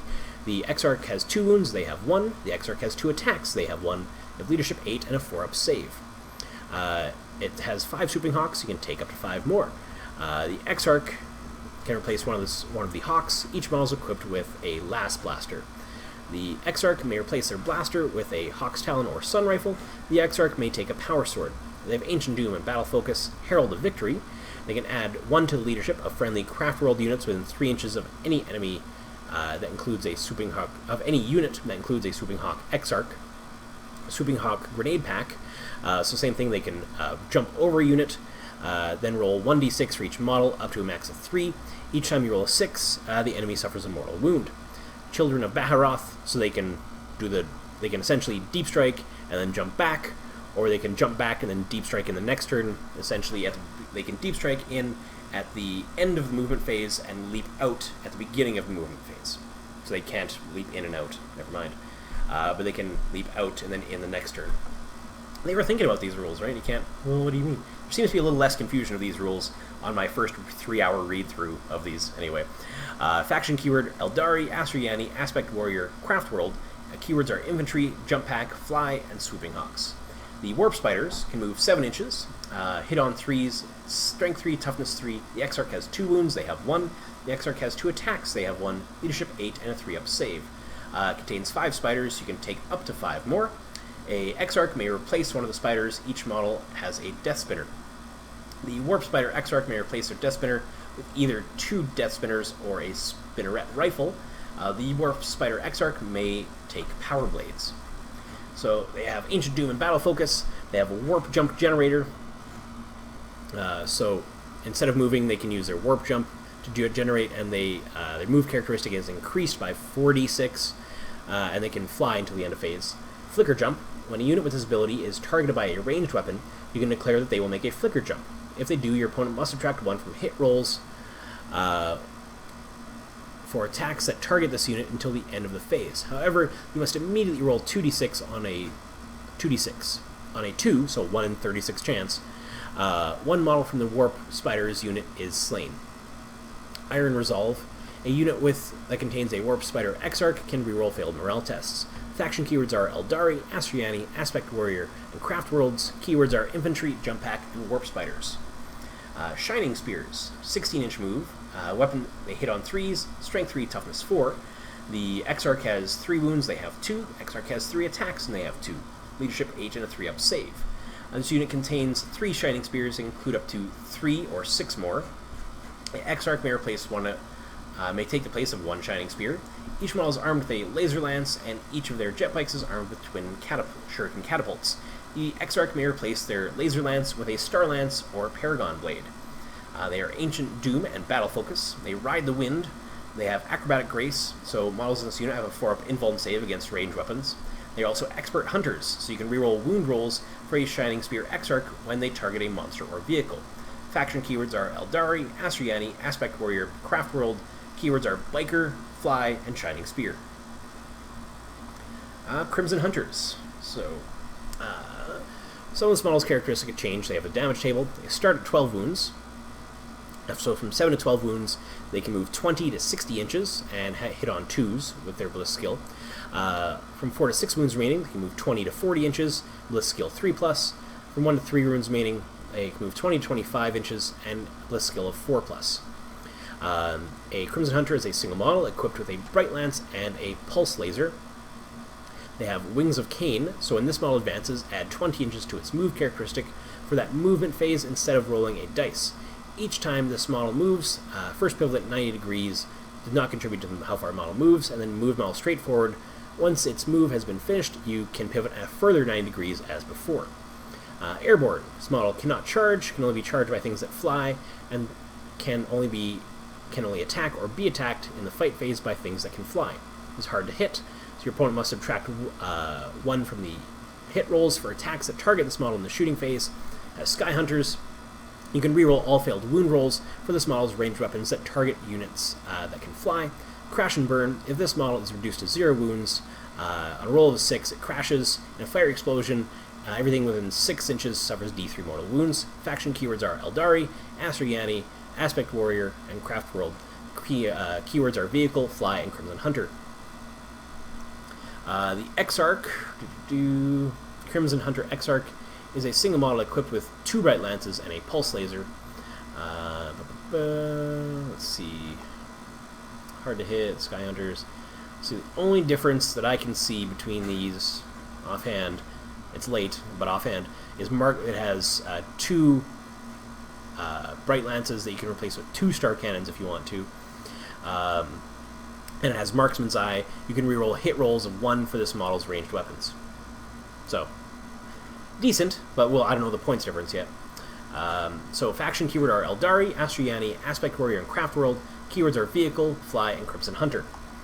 Vipers can move 16 inches, weapon skill of 6+, with Bliss skill of 3+, strength 4, toughness 5, 6 wounds, 1 attack, leadership 8, and a 3-up save. This unit contains 1 Viper and can contain up to 2 additional. Each model is armed with a Shuriken Cannon and a Twin Shuriken Catapult. Any model can replace its Shuriken Cannon with a weapon from the Heavy Weapons list. Any model can replace its Twin Shuriken Catapult with a Shuriken Cannon. Abilities is Blade Wind. This unit has a move characteristic of 20 inch instead of 16, whilst it contains 3 models. And it explodes, so anything within 3 inches suffers a mortal wound if it explodes. Faction keywords are Eldari, Asuryani, Warhost, and Craftworld. Keywords are Vehicle, Fly, and Vipers. Hemlock Warfighter starts at 12 wounds, and from 7 to 12 wounds it moves 20 inches, has Bliss skill hitting on 3s. From 4 to 6 wounds it moves 20 to 40 inches, and Bliss skill hitting on 4s. From 1 to 3 wounds it moves 20 to 25 inches, and Bliss skill hitting on 5s. Has a weapon skill of 6+, strength 6, toughness 6, 12 wounds, 3 attacks, leadership 8, and a 3-up save. It is a single model equipped with 2 heavy D-size. Has Wings of Cain, airborne, hard to hit. Has Mind Shock Pod, so enemy models within 12 inches of any Wraithfighter, Hemlock Wraithfighter, subtract 1 from their leadership characteristic. Spirit Stones, roll a d6 for each time this model suffers an unsaved wound, or a mortal wound. On a 6 it's ignored. Crash and Burn, each unit within 6 inches suffers d3 mortal wounds. It's also a Psyker, and can attempt to manifest 1 psychic power, and attempt to deny 1 psychic power. It is Eldari, Asuryani, Spirit Host, Craftworlds, it is Vehicle, Fly, Psyker, and Hemlock Wraithfighter. So our Dark Reapers. Dark Reapers can move 6 inches, hit on 3s, strength 3, toughness 3. Exarch has 2 wounds, they have 1. Exarch has 2 attacks, they have 1. Leadership 8, and 3-up save. So it contains 3 Dark Reapers. It can include up to 2 additional Dark Reapers, or up to 7 additional Dark Reapers. A Dark Reaper Exarch can take the place of 1 Dark Reaper. Each model is armed with a Reaper launcher. The Dark Reaper Exarch may replace their Reaper launcher with a Shuriken cannon, Eldari missile launcher, or Tempest launcher. They have Ancient Doom. They are crack shot, so the Exarch you can reroll hit rolls of 1 with his ranged weapon. They have inescapable accuracy. Models in this unit always hit on a 3+ when firing a ranged weapon, regardless of any modifiers, but their Overwatch still hits on 6s. Their faction keywords are Eldari, Astriani, Aspect Warrior, Craftworld. Keywords are Infantry and Dark Reapers. They have Volrath's Support Battery. Can move 6 inches, weapon skill, bliss skill hitting on 3s, strength 3, toughness 5, 4 wounds, 2 attacks, leadership 7, and a 4-up save. This unit contains 1 support weapon and 2 crew, 1 manning the weapon and 1 standing alongside. It can include 2 additional support weapons and their crews. Each support weapon can be equipped with a Shadow Weaver. In addition, one of its crew can attack with a Shuriken Catapult. Any support weapon may replace its Shadow Weaver with a Vibro Cannon or a D-Cannon. They have Ancient Doom and Battle Focus. They are Support Battery. A Volrath Support Battery must be deployed as a single group with each support weapon within 3 inches of at least one other support weapon from their unit, and with each crew within 1 inch of their support weapon. From that point on, each support weapon acts as a single unit. So you have to deploy them together, but then they can separate. Guardian Crew. Each support weapon and its crew are treated as a single model for all rules purposes.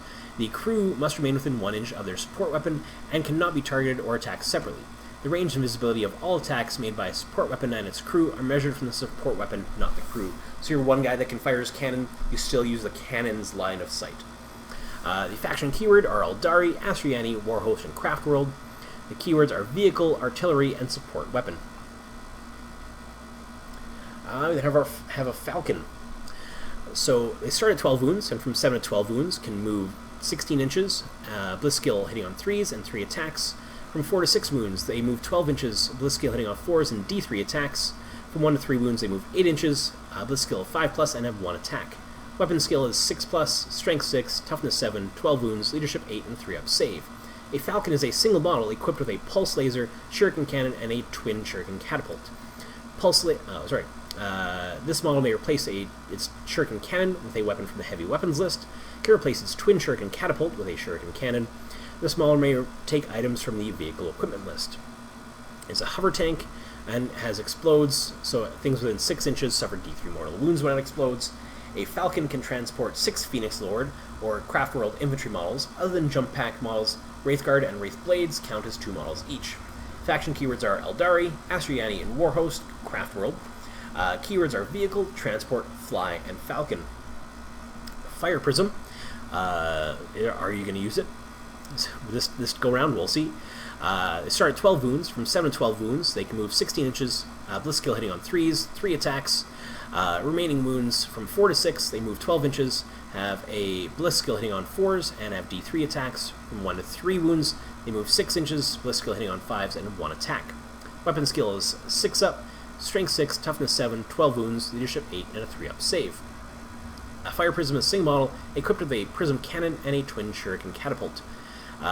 They can replace its twin shuriken catapult with a shuriken cannon. This model may take items from the vehicle equipment list. It is a hover tank and explodes. Models within 6 inches suffer D3 mortal wounds. It is Eldari, Astriani, Warhost, and Craftworld. Keywords are Vehicle, Fly, and Fire Prism. We then have our Night Spinner. So Night Spinner starts at 12 wounds. From 7 to 12 wounds, moves 16 inches, hits on 3s with 3 attacks. 4 to 6 wounds, moves 12 inches, hits on 4s with D3 attacks. And from 1 to 3 wounds, moves on 8 inches, hitting on 5s with 1 attack. A Night Spinner is a single model equipped with a Doom Weaver and a twin shuriken catapult. This model can replace its twin shuriken catapult with a shuriken cannon. This model may take items from the equipment list. It has hover tank and explodes. Things within 6 inches suffer D3 mortal wounds. Faction keywords are Eldari, Astriani, Warhost, Craftworld, and keywords are Vehicle, Fly, Fast Spinner. Night Spinner, it's late, I've been doing this for almost 3 hours now. Warwalkers. Now, Warwalkers I always kind of liked, but they were never super good before, but we'll see. Movement of 10 inches, bliss skill, weapon skill, hitting on 3s, strength 5, toughness 6, 6 wounds, 2 attacks, leadership 8, and a 4-up save. Unit contains 1 Warwalker, and it can include 1 additional or 2 additional walkers. Each model is armed with 2 shuriken cannons. Any model may replace the shuriken cannon with 2 items from the heavy weapons list. They have Ancient Doom and Battle Focus. They have a 5-up invuln and save from a power field. They are a scout vehicle. At the start of the first battle round, but before the first turn begins, you can move this model up to 12 inches in any direction, provided that it does not end this move within 9 inches of any enemy model. They have Explodes, and each unit within 3 inches suffers a mortal wound. Their faction keywords Eldari, Ynnari, Warhost, and Craftworld. Keywords are Vehicle and Warwalkers. Here you go, guys. Here you go. There it is. Down there. So Wraithlord. As a damage table, starts at 10 wounds. From 6 to 10 wounds, it can move 8 inches, hits on 3s. 3 to 5 wounds, it can move 7 inches, hits on 4s. And from 1 to 2 wounds, it moves 6 inches, hits on 5s. Strength 7, Toughness 7, 10 wounds, 3 attacks, Leadership 9, and a 3-up save. Wraithlord is a single model armed with 2 shuriken catapults and Wraithbone fists. This model may replace any shuriken catapult with a flamer. This model may take a Ghost Glaive. This model may take up to 2 items from the heavy weapons list. It has Ancient Doom. Faction keywords are Eldari, Ynnari, Spirit Host, and Craftworld. Keywords are Monster and Wraithlord.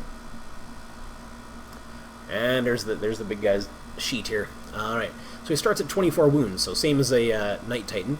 Has 13 to 24 wounds, can move 12 inches, hits on 3s. From 7 to 12 wounds, moves 10 inches, hitting on 4s. And from 1 to 6 wounds, moves 8 inches, hitting on 5s. A Wraith Knight is a single model armed with 2 heavy Wraith Cannon, Titanic, Wraithbone Fists, and Titanic Feet. Wargear options. This model may replace its heavy Wraith Cannons with either a Titanic Ghost Glaive and Scatter Shield, or a Sun Cannon and Scatter Shield. This model may take up to 2 items from the following: Scatter Laser, Shuriken Cannon, and Star Cannon. Has Ancient Doom as a Scatter Shield, so 5-up invuln save, period. Catastrophic Collapse. If it is reduced to 0, roll a d6. On a 6, collapses, catastrophic effect. Each unit within 2d6 inches suffers d6 mortal wounds. Unstoppable Revenant. A Wraith Knight can fall back in the movement phase and still shoot and or charge during its turn. When a Wraith Cannon falls back, it can even move over enemy infantry models, though at the end of its move, it must be more than 1 inches from all enemy units. In addition, a Wraith Knight can move and fire heavy weapons without suffering any penalty to its hit rolls. Finally, a Wraith Knight can only gain a bonus to its save and cover if at least half of the model is obscured from the firer. Faction keywords are Eldari, Ynnari, Spirit Host, Craftworld. Keywords are Monster, Titanic, and Wraith Knight. So we have our Dark Eldar, we're starting now. So our Drukhari army list. So their special ability they have are Power from Pain. So Power from Pain, all Drukhari units with this ability gain a bonus depending on which battle round it is in the table below. Turn 1, so 1 to 5, turn 1, is Inured to Suffering. Roll a d6 each time a model with this ability suffers a wound. On a 6, it ignores the injury from the wound, and the wound is not lost. Turn 2, Eager to Flay. You can reroll the dice when determining how far a unit with this ability moves when it advances or charges. Turn 3, Flensing Fury. You can add 1 to hit rolls made for a unit with this ability in the fight phase. Turn 4, Emboldened by Bloodshed. Units with this ability automatically pass morale tests. Do not roll the dice. Turn 5, plus, if so you're going to turn 6 or 7, Mantle of Agony. Subtract 1 from leadership of enemy units that are within 6 inches of any units from this ability in the morale phase. So any units that, again, doesn't stack. All bonuses are cumulative. For example, in the second battle round, wounds are ignored on a roll of 6, and you can reroll the distance when a roll advances on the charges. So that seems really good. Power from Pain seems really good. I didn't play them. I know they had the Ynnari thing before, but I never played them with that. So, but the cumulative effect makes them seem really good. Combat drugs. So units with this ability gain a bonus during the battle depending on the drugs injected into their veins. Before the battle, roll in the combat drugs table to see which combat drug the unit is using. Alternatively, you can pick the bonus the unit receives. But if you do this, you cannot choose a bonus that has already been taken by another unit until all 6 combat drugs have been taken once each. So on D6, 1 is Adrenaline, plus 1 attack, Adrenalite, 2 is Grave Lotus, plus 1 strength, 3 is Hypex, plus 2 move, 4 is Painbringer, plus 1 toughness, 5 is Serpentin, plus 1 weapon skill, 6 is Splintermind, plus 2 leadership. So they have their keywords are Cabal, Witch Cult, and Homunculus Coven, just like previously it was Craftworld or Dynasty or Chapter for Space Marines. Their Wargear, their Tools of Torment include Hex Rifle, Liquefier Gun, and Stinger Pistol.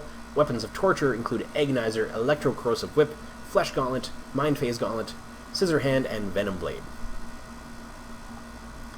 So, let's start off with our Archon. Can move 8 inches, hits on 2s, Strength Toughness 3, 5 wounds, 5 attacks, Leadership 9, and 5 up save. As Archon is a single model armed with a Splinter Pistol and a Husk Blade. This model may take a Phantasm Grenade Launcher. This model may replace its Husk Blade with an Agonizer or Power Sword. This model may replace its Splinter Pistol with a Blast Pistol or Blaster. It has Power from Pain and a Shadow Field, so this model has a 2-up Invuln save, which cannot be re-rolled for any reason. The first time it's failed, the Shadow Field ceases to function for the remainder of the battle. Overlord. All friendly Cabal units that are within 6 inches of it can use its leadership instead of their own. Lemayan, that's how I'm pronouncing that, moves 8 inches, hits on 3s, Strength 3, Toughness 3, 3 wounds, 2 attacks, Leadership 8, and a 5-up save. Lemayan is a single model armed with a Splinter Pistol and a Shaimeshi blade. Power from Pain and Court of the Archon. You can reroll failed hit rolls with this model whilst it is within 3 inches of a friendly Cabal Archon. In addition, if your army is Battleforged, then for each Archon in your army, you can take up to 4 models with this ability in the same detachment without taking up any of the detachment slots.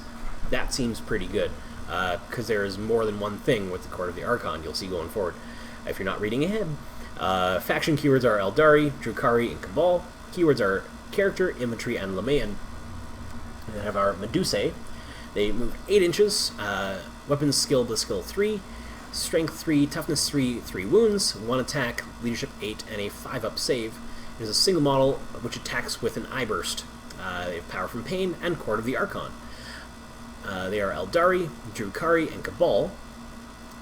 And have keywords are Character, Infantry, and Medusae. Our Slith, can move 8 inches, hit on 3s, Strength 5, Toughness 5, 4 wounds, 3 attacks, Leadership 2, and a 5-up save.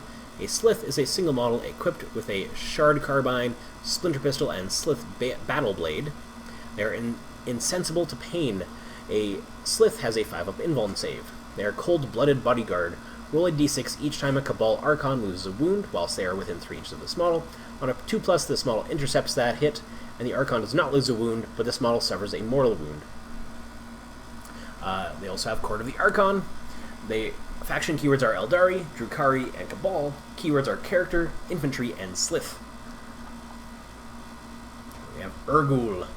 Can move 8 inch, Weapon Skill 3, Noblest Skill, Strength 4, Toughness 3, 3 wounds, 4 attacks, Leadership 2, and a 7-up save. An Urgul is a single model which attacks with claws and talons. You're insensible to pain. An Urgul has a 5-up Invuln save.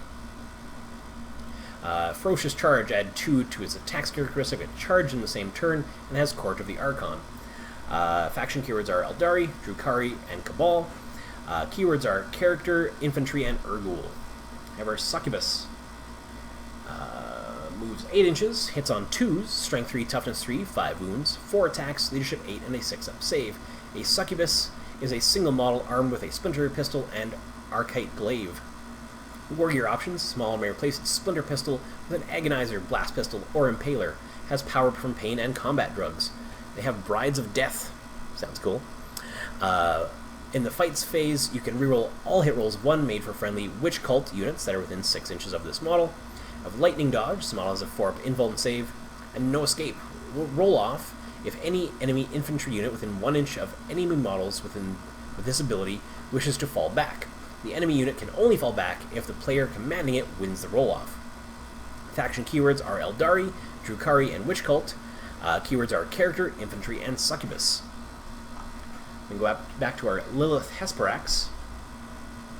Lilith, it can move 8 inches, hits on 2s, Strength Toughness 3, 5 wounds, 4 attacks, Leadership 8, and a 6-up save.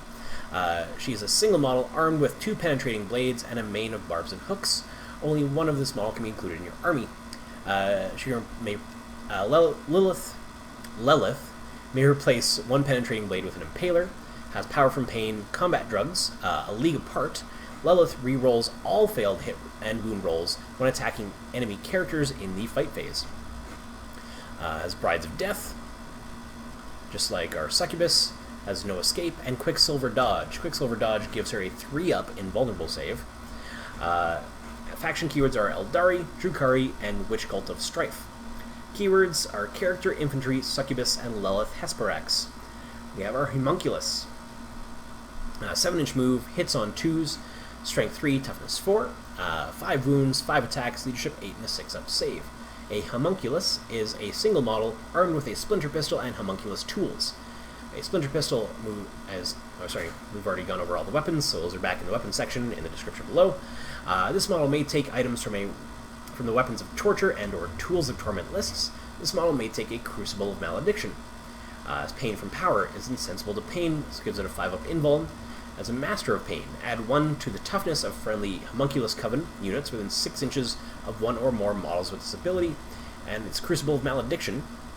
A Homunculus with a Crucible of Malediction can unleash its contents once per battle. In its Psychic phase, if it does so, roll a d6 for each Psyker within 12 inches of this model. On a roll of a 4+, the unit being rolled for suffers d3 mortal wounds. That seems really good against a Psyker heavy army. Faction keywords are Eldari, Drukhari, Homunculus Coven. Keywords are Character, Infantry, and Homunculus. We have Urian Rakarth. He moves 7 inches, hits on 2s, Strength 3, Toughness 5, 5 wounds, 4 attacks, Leadership 8, and a 6-up save. A single model with the Casks of Flensing, Homunculus Tools, and Ichor Injector, and you can only include 1. Has Pain, Power from Pain, Clone Field, so a 4-up invuln save. Contempt for Death. You can reroll failed save rolls for him against attacks that have a strength of less than 9. Master of Pain, add 1 to the toughness of all Prophets of Flesh units within 6 inches of 1 or more models with this ability. Faction keywords are Eldari, Drukhari, Prophets of Flesh. Keywords are Character, Infantry, Homunculus, and Urian Rakarth. Drazar can move 7 inches, hits on 2s, Strength and Toughness 4, 5 wounds, 4 attacks, Leadership 9, and a 2-up save. Drazar is a single model armed with Demiclaves. Only one of this model may be included in your army. Power from Pain, Eternal Warrior, so same words, means something different, just gives it a 5-up invuln save. Master of Blades, add 1 to the hit rolls of all friendly Incubi units within 6 inches of them when they fight in the fight phase. And Murderous Assault. Each time Drazar rolls a wound roll of 6 in the fight subphase, he may make 1 additional attack, and those attacks don't generate additional attacks. Faction keywords are Eldari, Drukhari, and Incubi. Keywords are Character, Infantry, and Drazar. So then have kind of your bulk, or Kabalite Warriors. They can move 6 inches, hit on 3s, Strength, Toughness 3, 1 wound each. The Sybarite, so the Sergeant type character, has an extra attack for 2. The regular Warriors have 1. The Sergeant type character has Leadership 8, and the regular has 7, and they have a 5-up save from the looks of that. So you can contain 1 Sybarite and 4 Warriors, can include up to 5, 10, or 15 additional Warriors, and they are each equipped with a Splinter Rifle. The Sybarite may take a Power Sword or Agonizer. It may take a Phantasm Grenade Launcher. You may replace a Splinter Rifle with a Splinter Pistol or Blast Pistol. For every 10 models in the unit, 1 Kabalite Warrior may replace their Splinter Rifle with a Splinter Cannon or Dark Lance. 1 model may replace its Splinter Rifle with a Shredder or a Blaster. If the unit includes 20 models, 1 other model may also do this. They have Power from Pain. Faction keywords are Eldari, Drukhari, Cabal. Keywords are Infantry and Kabalite Warriors. So our Kabalite Trueborn can move 7 inches, hit on 3s, Strength 3, Toughness 3, 1 wound. The Trueborn have 2 attacks. The Draken has 3 attacks. Leadership 8, 5-up save. You can include anywhere. You start with the Draken and 4 Trueborn. You can include up to 15 additional. Each model is equipped with a Splinter Rifle. The Draken may take a Power Sword or Agonizer, can take a Phantasm Grenade Launcher, may replace a Splinter Rifle with a Splinter Pistol or Blast Pistol. Up to 2 Kabalite Trueborn may replace their Splinter Rifles with Splinter Cannons or Dark Lance. Up to 4 Cabalite Trueborn may replace their splinter rivals with a Shredder or Blaster. They have Power from Pain. Faction keywords are Eldari and Drukhari and Cabal. Keywords are Infantry, Cabalite, Trueborn. The Witches can move 8 inches, hitting on 3s, Strength and Toughness 3, 1 wound. The Hecatrix has 2 attacks, a Witch has 1. Hecatrix has Leadership 8, and the Witches have 7. They have a 6-up save. The unit contains 1 Hecatrix and 4 Witches. You can add up to 15 additional Witches. Each model is equipped with a Splinter Pistol, Hecatari Blade, and Dark Light Grenades. And the Hecatrix may take a Phantasm Grenade Launcher. The Hecatrix may replace their Splinter Pistol with a Blast Pistol. The Hecatrix may replace their Hecatari Blade with a Power Sword or an Agonizer. One Witch may replace their Splinter Pistol and Hecatari Blade with either Razor Flails, Hydra Gauntlets, or a Shardnet and Impaler. If the unit numbers 10 or more models, up to 2 further Witches can also do this. Abilities include Power from Pain and Combat Drugs. They have Dodge, giving them a 4-up invuln save in the fight phase, and no escape. Faction keywords are Eldari, Drukhari, Witch Cult. Keywords are Infantry and Witches. So we have the Hecatrix Blood Brides. This one's a little blurry, but I think they move 8 inches, hit on 3s, Strength, Toughness 3, 2 wounds. The Sergeant type person has 3 attacks. The regular Brides have 2. They have 8 Leadership 8 and a 6-up save. You start with 1 Sergeant type character and 4 Blood Brides, and you can include up to 15 additional Brides. Each model is equipped with a Splinter Pistol, Hecatari Blade, and Dark Light Grenades. The Sergeant type character can take a Phantasm Grenade Launcher. They can replace their Splinter Pistol with a Blast Pistol, and replace their Hecatari Blade with a Power Sword or Agonizer. 1 Blood Bride may replace their pistol and Hecatari Blade with either Razor Flails, Hydra Gauntlets, or a something or Impaler. If the unit numbers 10 or more models, up to 2 further Blood Brides may also do this. They have Power from Pain and Combat Drugs, Dodge for a 4-up invuln, and no escape. Faction keywords are Eldari, Drukhari, Witch Cult. Keywords are Infantry and Hecatrix Blood Brides. The Incubi can move 7 inches. The regular Incubi hit on 3s, Strength 3, Toughness 3, 1 wound, 3 attacks, Leadership 8, and a 3-up save. The Clivex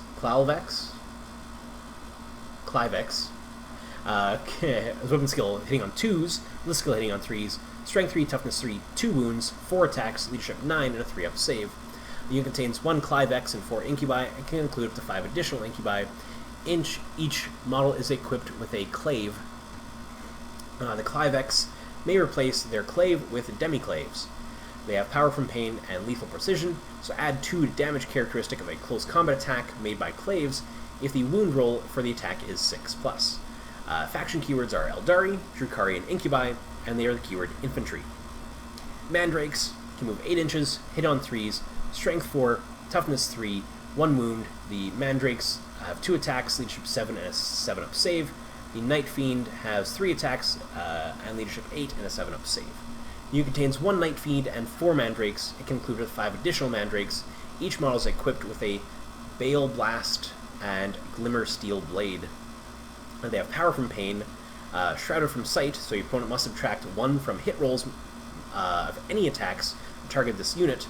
In addition, models in this unit have a 5-up invuln save. They also have from Out of the Shadows. During deployment, you can set them up in the realm of something else instead of placing on the battlefield. At the end of your movement phase, they can deep strike 9 inches away from any enemy models. Faction keywords are Eldari and Drukhari. Keywords are Infantry and Mandrakes. So we have Racks. So they can move 7 inches, hit on 3s, Strength 3, Toughness 4, 1 wound. The Rack has 2 attacks, Leadership 7, and a 6-up save. The Acohist, sorry, I just can't quite make that out, has 3 attacks, Leadership 8, and a 6-up save. You start with 1 Sergeant. If I can't make out the Sergeant type character, I'm just going to call them a Sergeant. And 4 Racks. You can include up to 5 additional Racks. Each model is armed with a homunculus tools. For every 5 models in the unit, 1 Rack may take either a liquefier, gun, or ossifactor. The Sergeant may take items from the Weapons of Torture or Tools of Torment list. They have Power from Pain and a 5-up invuln save from Insensible to Pain. They are Eldari, Drukhari, and Homunculus Coven, and keywords are infantry and racks. Grotesques can move 7 inches, weapon skill 3+, bliss skill 6+, strength 5, toughness 5, 3 wounds, 4 attacks, leadership 8, and a 6-up save. You start with 3 grotesques and include up to 7 additional. Each model is armed with a monstrous cleaver and flesh gauntlet. Any model may replace its monstrous cleaver with a liquefier gun. One grotesque may take items from the Weapons of Torture list. They have power from pain and a 5-up invuln save from insensible to pain. Faction keywords are Eldari, Drukhari, and Homunculus Coven. Keywords are infantry and grotesques. They have Beastmaster as a 12-inch move, hitting on 3s, strength 3, toughness 3, 3 wounds, 3 attacks, leadership 7, and a 5-up save. A Beastmaster is a single model armed with a Beastmaster's Scourge, rides a skyboard equipped with a splinter pods. This model may replace its Beastmaster Scourge with an Agonizer or a Power Sword, has power from pain and combat drugs, has Beastmaster. All friendly Drukhari Beast units that are within 6 inches of a Beastmaster in the fight phase can reroll hit rolls, and all friendly Drukhari Beast units that are within 6 inches of it in the morale phase use the Beastmaster's leadership instead of their own. In addition, if your army is Battleforged, then for each Beastmaster in your army, you can take a Drukhari Beast unit in the same detachment without taking up any of the detachment's slots. Faction keywords are Eldari and Drukhari and Witch Cult. Keywords are Character, Infantry, Fly, and Beastmaster. And then I have a couple of our beasts. We have Clawed Fiends, can move 10 inches, weapon skill 4+, strength 5, toughness 5, 4 wounds, 5 attacks, leadership 4, and a 5-up save. This unit contains 1 Clawed Fiend, may include up to 2 additional or 5 additional. Each model is armed with bludgeoning fists. They are Eldari and Drukhari. Their keywords are Beast and Clawed Fiends. We have Chimerae. They can move 10 inches, weapon skill hitting on 3+, strength 4, toughness 4, 1 wound, 3 attacks, leadership 4, and a 6-up save. This unit contains 2 Chimerae. It may include up to 5 additional pairs of Chimerae. Each model attacks with claws and talons. Abilities are otherworldly. Models in this unit have a 5-up invuln save. Faction keywords are Eldari and Drukhari. Keywords are Beast and Chimerae. And one more beast before we get into vehicles. The Razorwing Phlox can move 12 inches. Weapon skill 5+ from the looks of that. Strength 2, toughness 2, 4 wounds, 8 attacks. 8 seems really high. No, that's 4. 4 attacks.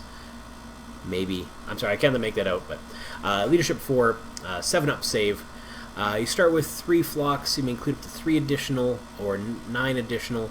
Each is armed with claws and talons. They are Eldari and Drukhari. Keywords are Beast, Swarm, Fly, and Razorwing Phlox. Then have our Raider. So start with 10 wounds. From 6 to 10 wounds, they move 14 inches, bliss skill hitting on 3s and 3 attacks. From 3 to 5 wounds, they move 10 inches, bliss skill hitting on 4s, and have D3 attacks. From 1 to 2 wounds, they move 6 inches, bliss skill hitting on 5s, and 1 attack. Their weapon skill is actually a 4+, so they can hit decently.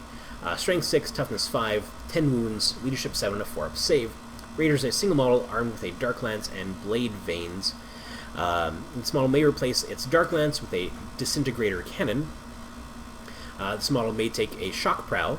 Open-topped, models embarked in this model can attack in their shooting phase, measure the range, and draw line of sight from any point in this model when they do so. Any restriction or modifiers that apply to this model also apply to its passengers. For example, the passengers cannot shoot if this model has fallen back in the same turn, cannot shoot except with pistols if this model is within 1 inch of an enemy unit, and so on. Note that the passengers cannot shoot if this model falls back, even though the Raider itself can. Night Shield, this model has a 5-up invuln save against ranged attacks. Explodes, if it explodes, units within 6 inches suffers D3 mortal wounds. Hovering, so measure from the hull, not the base. Transport, this unit can transport 10 Incubi, or Drukhari infantry models. Each grotesque takes up the space of 2 models. Faction keywords are Eldari, Drukhari, Homunculus Coven, or Cabal, or Witch Cult. Keywords are Vehicle, Transport, Fly, and Raider. We have Venom, so a 16-inch move for Venom. Weapon skill hitting on 4s, bliss skill hitting on 3s, strength 5, toughness 5, 6 wounds, 2 attacks, leadership 7, and a 4-up save. A Venom is a single model equipped with a twin splinter rifle, a splinter cannon, and blade veins. This model may replace its twin splinter cannon with twin splinter rifle with a additional splinter cannon. It has open-topped, flicker field, so your opponent must subtract 1 from all hit rolls that target this model in the shooting phase. Has explodes, units within 6 inches suffers 1 mortal wound, and Night Shield, this model has a 5-up invuln save against ranged weapons. Transport, this model can transport 5 Incubi or Drukhari infantry models other than Grotesques. Faction keywords are Eldari, Drukhari, Homunculus Coven, or Cabal, or Witch Cult. Keyword are Vehicle, Transport, Fly, and Venom. So we go into our Reavers. I just like Reavers too. Just like the looks of them. I've seen them played a lot, but I've never played with them or really looked that deeply into them. Reavers can move 16 inches, hit on 3s, strength 3, toughness 4, 2 wounds. The champion has 3 attacks, the Reaver has 2, champion has leadership 8, the Reaver has 7. They have a 4-up save. You start with 1 arena champion and 2 Reavers. You can include up to 3, or up to 6, or up to 9 additional Reavers. Each model is armed with a splinter pistol and rides a Reaver jet bike, equipped with a splinter rifle and blade vanes. The champion may take either a power sword or an agonizer. For every 3 models in the unit, 1 Reaver may replace its splinter rifle with a heat lance or blaster. For every 3 models in the unit, 1 Reaver may take a grav talon or cluster caltrops.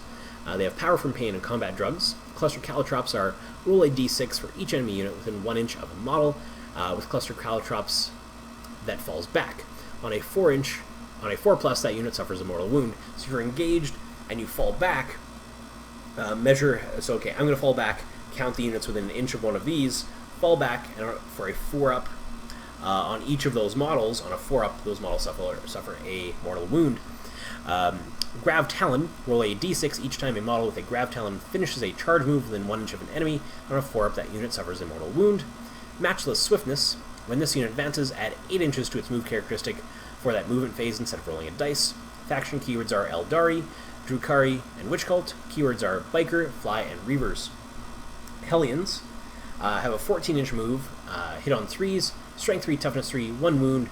The Heliarch has 3 attacks, Hellion have 2, Heliarch has leadership 8, and the Hellions have 7. They have a 5-up save. You start with 1 Heliarch and 4 Hellions, can include up to 5, 10, or 15 additional Hellions. Each model is armed with splinter pods and a Hellglaive. The Heliarch may take a Phantasm Grenade Launcher. The Heliarch may replace their Hellglaive with one of the following options: Splinter Pistol with Sunclaw, Splinter Pistol and Power Sword, Splinter Pistol and Agonizer. Abilities include Power from Pain, Combat Drugs. They have Hit and Run as well. If this unit falls back, it can charge in the same turn. Faction keywords are Eldari, Drukhari, and Witch Cult. Keywords are Infantry, Fly, and Hellions.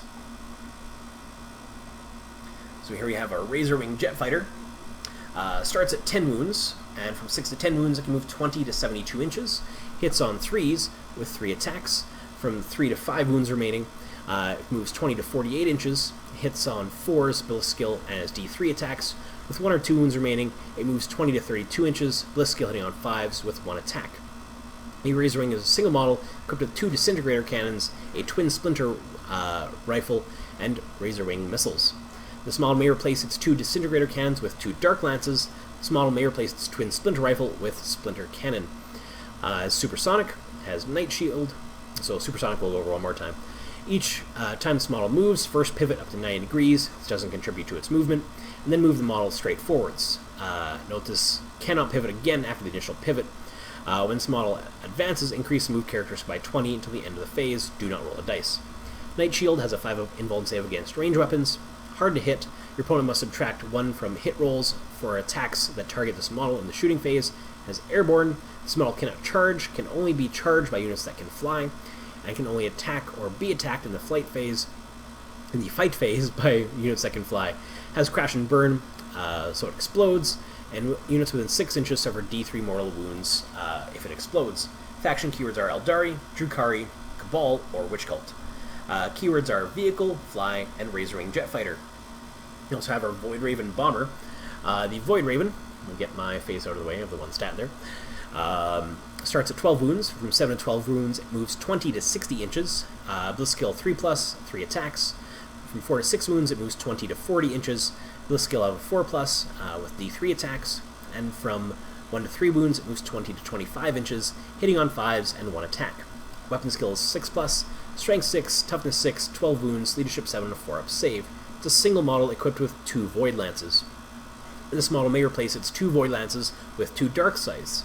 This model may take Void Raven missiles. Has Crash and Burn, hard to hit, airborne, Night Shield, supersonic, and Void Mine is the new one. Once per battle, a Void Raven can drop a Void Mine on an enemy unit. It moves over in one of its movement phases.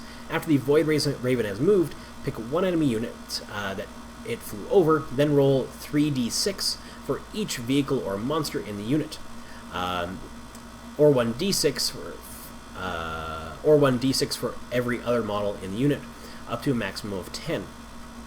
Up to a maximum of 10d6.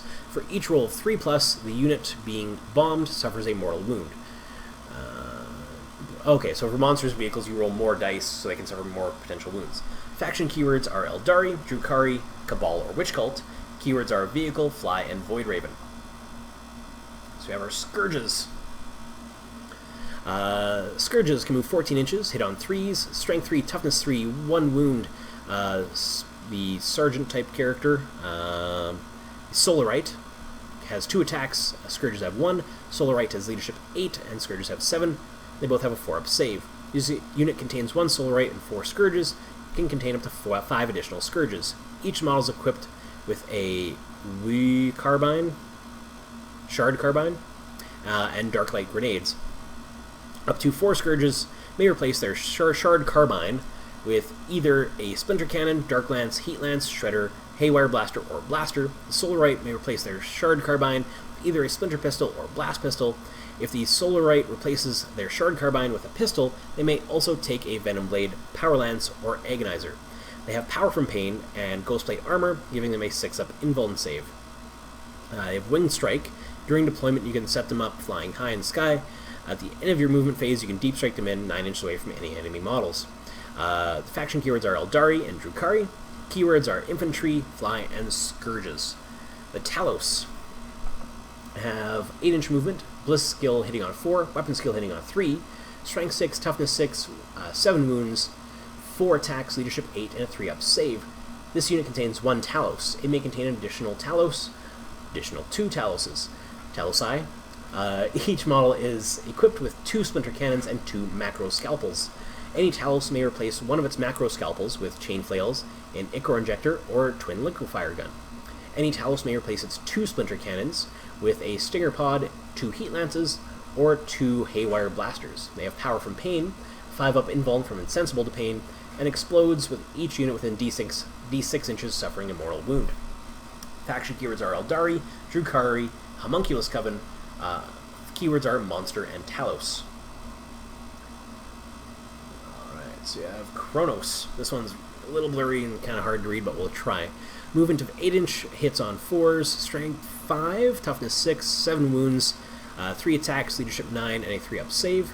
Unit contains 1 Kronos that contain 1 or 2 additional. Each model is armed with a Spirit Siphon and Spirit Leech Tentacles. Any model may take a Spirit Vortex. They have Power from Pain, a 5-up Invulnerable save, explodes with units within 6 inches suffering a mortal wound, and Spirit Probe. May re-roll rolls of 1 for friendly Drukhari units that are within 6 inches of this model in the fight phase.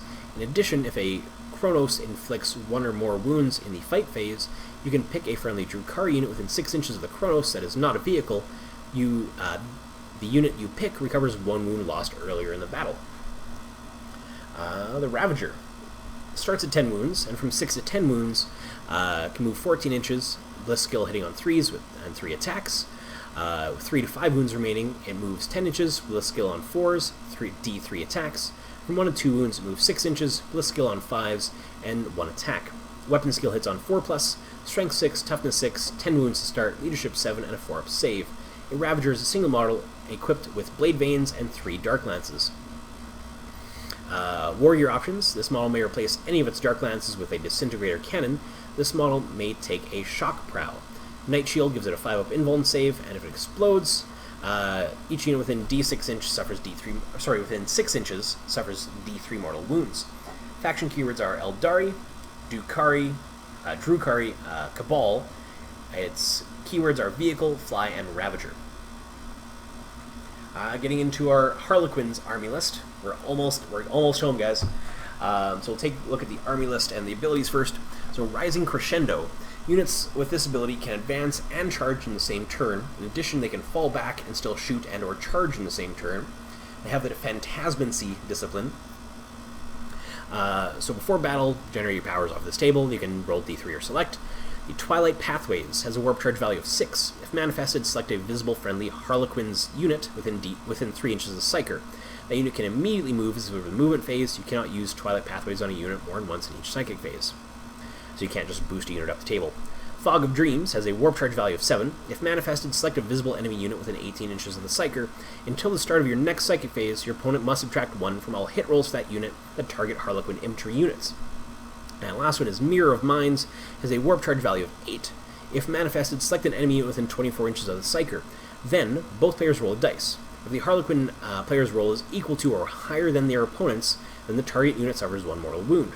Repeat this process until the target is destroyed, or the enemy player rolls a result that is higher than the Harlequin player's.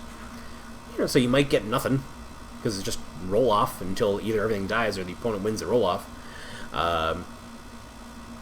Because the Harlequin player wins ties on the roll off is the thing, so your opponent has to beat you.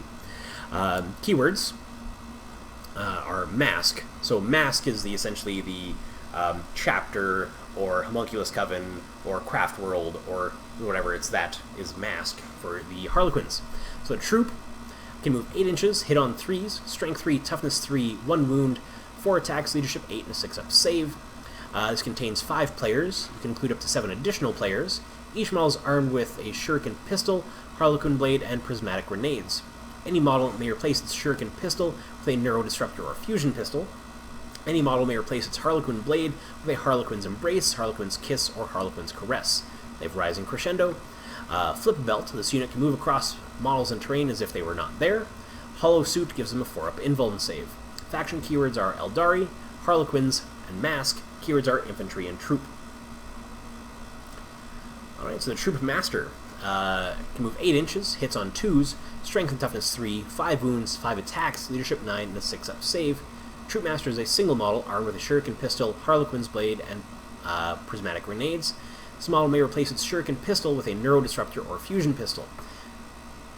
This model may replace its Harlequin's blade with a power sword, Harlequin's Embrace, Harlequin's Kiss, or Harlequin's Caress. Has Rising Crescendo, and a Flip Belt, and a Hollow Suit for its 4-up invuln. As is a Choreographer of War, all friendly masked units that are within 6 inches of this model in the fight phase can reroll failed wound rolls. Faction keywords are Eldari, Harlequins, and Mask. Keywords are Character, Infantry, and Troop Master. Then have our Death Jester. Can move 8 inches, hits on 2s, Strength and Toughness 3, 5 wounds, 4 attacks, Leadership 9, and a 6-up save. Death Jester is a single model armed with a Shrieker cannon. Has Rising Crescendo. It's a deadly hunter, so this model may target a character even if it's not the closest enemy unit. Death is not enough. If any models flee from a unit in the same turn that it has been attacked by this model, then you can choose the first model that flees instead of your opponent choosing. Oh, that's really good. I like that. So normally your opponent would choose like non-valuable things, whereas you can go ahead and choose their strongest weapons. Well, you get to choose the first one anyway, but still, that's actually better than it sounds. Well, it sounds pretty good, but it's better than it can be pretty effective. Flip Belt. This model can move across models' terrain as they were not there, and a Hollow Suit for a 4-up invuln save. Faction keywords are Eldari, Harlequins, and Mask. Keywords are Character, Infantry, and Death Jester. We'll go up to our Shadow Seer. So it can move 8 inches, hits on 2s, Strength Toughness 3, 5 wounds, 3 attacks, Leadership 9, and a 7-up save. It's a single model armed with a Shuriken pistol, hallucinogen grenade launcher, and a Mist Glaive.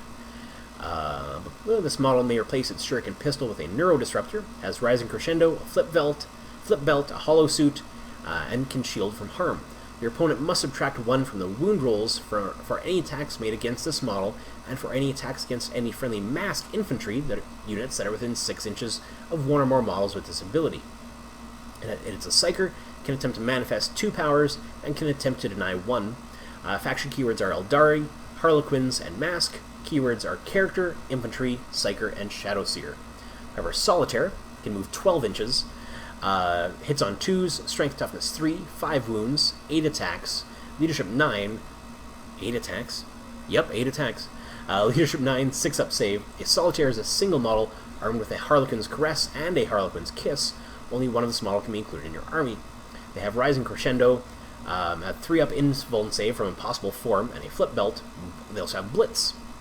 Once per battle, this isn't the football game there, this isn't Blood Bowl, has Blitz, but once per battle, instead of making a normal move with a Solitaire, you can make a Blitz move. With it, if you do so, add 2d6 to the model's move characteristic for this turn. In addition, the model's attacks characteristic is increased to 10 for the rest of the turn. The ability may not be used if the model has been selected as the target of the Twilight Pathways psychic power in the previous psychic phase. Faction keywords are Eldari and Harlequins. Keywords are Character, Infantry, and Solitaire. We got our Skyweavers. Can move 16 inches, hit on 3s, Strength 3, Toughness 4, 3 wounds, 3 attacks, Leadership 8, and a 4-up save. It contains 2 Skyweavers. It can include up to 2 or 4 additional. Each model is equipped with a Shuriken Cannon and Star Bolus. Each model may replace its Star Bolus with a Zephyr Glaive. Any model may replace its Shuriken Cannon with a Haywire Cannon. It has a Rising Crescendo, Blur of Color. When it advances, adds 6 to its movement instead of rolling a dice. It has a Hollow Suit for a 4-up save, and Mirage Launchers. Your opponent must subtract 1 from any hit rolls made against this unit in the shooting phase. Faction keywords are Eldari, Harlequins, Mask. Keywords are Biker, Fly, and Skyweavers.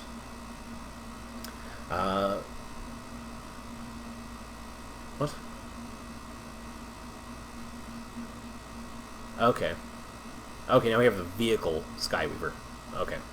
That just really confused me. Oh, Starweaver and Skyweaver. Gotcha. Okay, that just really confused me for a second there. So our Starweaver can move 16 inches, hits on 3s, Strength and Toughness 5, 6 wounds, 3 attacks, Leadership 8, and a 4-up save. A Starweaver is a single model armed with 2 Shuriken Cannons. Shuriken Cannon is 24-inch range, Assault 3, Strength 6... Oh, we've already gone over all the weapons. It has open-topped, so models in it can fire out, but they still have any penalties and rules against when they can and cannot shoot. For example, if you disengage or fall back, they can't shoot, for example. You can only attack with pistols if there's something within 1 inch, that kind of thing. Blur of Color, so 6 inches to its movement instead of rolling for advance. Hollow Fields for 4-up invuln, Mirage Launchers, and Explodes. Units within 6 inches suffers 1 mortal wound. It can transport up to 6, I believe, Mask infantry models. Its faction keywords are Eldari, Harlequins, and Mask. Keywords are Vehicle, Transport, Fly, and Starweaver. And we have our Void Weavers. The Void Weavers can move 16 inches, hit on 3s, Strength and Toughness 5, 6 wounds, 3 attacks, Leadership 8, and a 4-up save. This unit contains 1 Void Weaver. It can include 1 additional Void Weaver, or 2 additional Void Weavers. Each model is equipped with 2 Shuriken Cannons and 1 Haywire Cannon. Any model may replace its Haywire Cannon with Prismatic Cannon. There are Blur of Color, Hollow Fields, Mirage Launchers, and Explodes, with units in 6 inches suffering 1 mortal wound. Faction keywords are Eldari, Harlequins, Mask, and keywords are Vehicle, Fly, and Void Weavers. The last one are the Ynnari army list. So, they have Army of the Reborn, with the exception of Homunculus Coven, units Urian, Ricard, Drazar, Mandrakes, and the Avatar of Cain. Any Eldari unit can be part of an Ynnari army. So any unit that does so gain the Ynnari keyword. These cannot use any of the following abilities and are not considered to have them: Ancient Doom, Battle Focus, Rising Crescendo, Power from Pain. Instead, infantry and biker units included in an Ynnari army gain the Strength from Death ability as described below. So abilities, so Strength from Death. This ability is common to all Ynnari infantry and Ynnari biker and the Incarn. Each time a unit is completely destroyed within 7 inches of 1 or more of these units with this ability, except in the morale phase, pick one of those units to make a Soul Burst action. This unit can immediately do one of the following, even if it has already done so this turn. This unit can move as though we're in the movement phase. It can advance or fall back as part of this move. The unit can, if it is a Psyker, immediately attempt to manifest a single Psychic power as if it were the Psychic phase. The unit can shoot as if it were your shooting phase, even if it advanced or fell back this turn. The unit can charge as if it were the charge phase, even if it advanced or fell back this turn. Enemy units can fire Overwatch as normal. A unit cannot do this if it is within 1 inch of an enemy unit, because it's already engaged, so it can't charge. The unit can fight as if it were the fight phase. So each time a unit is completely destroyed within 7 inches of one or more, okay, so even if 3 things, because what was broken a little bit before about Strength from Death is everything got to do it, I think, but now, if 3 things are in range of the thing that dies, only one, you get to pick one of those 3 units to do a Strength from Death ability. But note that this means that a unit may be able to shoot or fight twice in the same turn. A unit can only make a soul burst action once per turn. Alright, so Ennead's will. Units with this ability can embark onto any Eldari transport, even though the transport in question might normally only permit models with other faction keywords to do so. All other restrictions apply normally.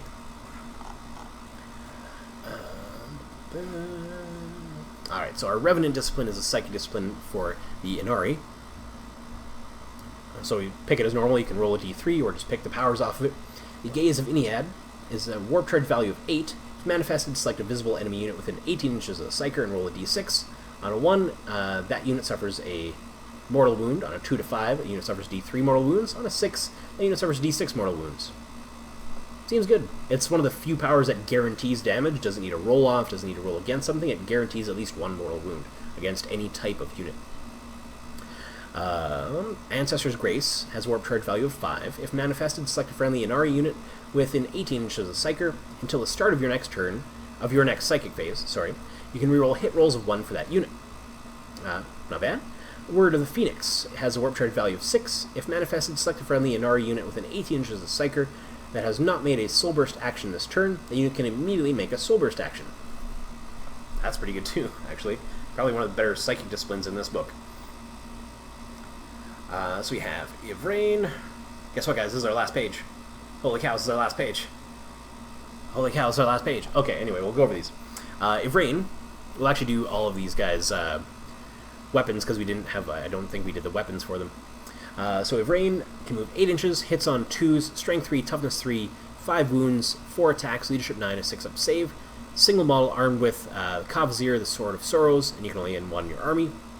Sword is strength plus 1, AP negative 2, D3 damage. Has strength from death, Ennead's will. Is Rune Cult, maybe? Yvraine has a 4-up invuln save, either way. Gurnick's Familiar. You can add 1 to all of Yvraine's psychic tests and deny the witch rolls.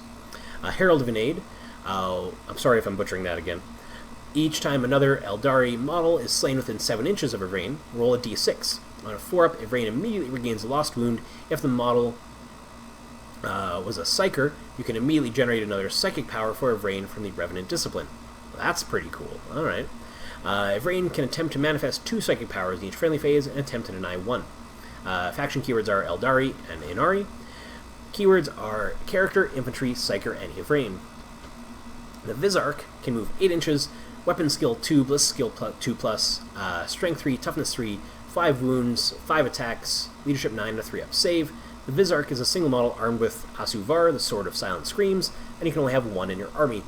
Sword of Silent Screams is Strength plus 2, AP negative 3, and D3 damage. Enemy units that suffer any unsaved wounds from this weapon subtract 1 from the leadership until the end of the turn. Abilities are Strength from Death and Ynnai's Will. Champion of Ynnai. Each time another Eldari model is slain within 7 inch of Vizarch, roll a d6. On a 4-up, the Vizarch immediately regains a lost wound. If that model was a character, add 1 to the Vizarch's attacks characteristic for the rest of the battle, to a maximum attack characteristic of 7. Warden of Yvraine. If Yvraine suffers a wound or mortal wound while the Vizarch is within 3 inches, you can choose for the Vizarch to shield Yvraine. If you do, roll a d6 on a 2+. Yvraine does not suffer the wound, but Vizarch suffers a mortal wound. Faction keywords are Eldari and Ynnari. Keywords are Character, Infantry, and the Vizarch. Last and final unit of this book is the Incarn. So the Incarn can move 8 inches, Weapon Skill and Bliss Skill hits on 2s, Strength Toughness 6, 9 wounds, 6 attacks, Leadership 9, and a 3-up save. The Incarn is a single model armed with Vilith Zar, the Sword of Souls, and you can only have 1 in your army. The Sword of Souls is strength user, so 6, AP -4, and D6 damage. You can reroll failed wound rolls with it. Strength from Death, so 6 attacks with something that's -4 AP and D6 damage. Strength from Death, Demonic Avatar. The Incarn has a 4-up invuln save, but it is also a demon, so again, you Chaos Demon players, anything that affect demon affect the Incarn. Remember that if you're playing against it, or if you are playing the Incarn against demons. Has Inevitable Death. When you set up the Incarn, it must be set up in waiting rather than on the battlefield. It must be set up in waiting. When a unit, friend or foe, is completely destroyed, you may immediately set up the Incarn as close as possible to the position of that unit, more than 1 inch from all enemy models. Each time a unit, friend or foe, is completely destroyed, you may immediately remove the Incarn from the battlefield and set it up again as close as possible to the position of that unit, more than 1 inch away from all enemy models. The Incarn may not charge in the turn it is set up in this manner. So you can't, like, boop, charge. You can't do that. Has Innate Stirs. Friendly Ynnari units within 6 inches of the Incarn automatically pass morale tests. In addition, whenever a friendly Ynnari unit within 6 inches of the Incarn suffers an unsaved wound or mortal wound, roll a d6. On a 6, that wound is ignored. Avatar of Nade. Each time another Eldari model is slain within 7 inches of the Incarn, roll a d6. On a 6+, the Incarn regains a wound lost earlier in the battle. Psyker. The Incarn can attempt to manifest 2 and deny 1 psychic powers. Faction keywords are Eldari, Ynnari. Keywords are character, monster, demon, fly, Psyker, and the Incarn. So guys, that's all I got for you in this video. Again, if you want to see another piece of this video, a certain part, I'm going to bookmark them, timestamp them. If you saw certain parts you liked or thought it was important that I didn't bookmark or timestamp, please timestamp it in the comments down below. Also, what are your thoughts on this? I'm liking the Necrons. I don't have any Eldar, but they do seem pretty strong. Glass cannony like they always have been, but they seem like they're able to really hit hard. The Eldar do. Necrons I am liking so far. Like anything, it's a brand new system, so you gotta try it on the table, really. But I'm liking what I'm seeing so far. But that's all I got for you in this video. Like, share, subscribe, let everybody know what's going on with Gas City Gaming here. Hopefully you like our next review. Gonna roll another dice, see what book we're gonna review next. And remember, as always guys, the Emperor protects.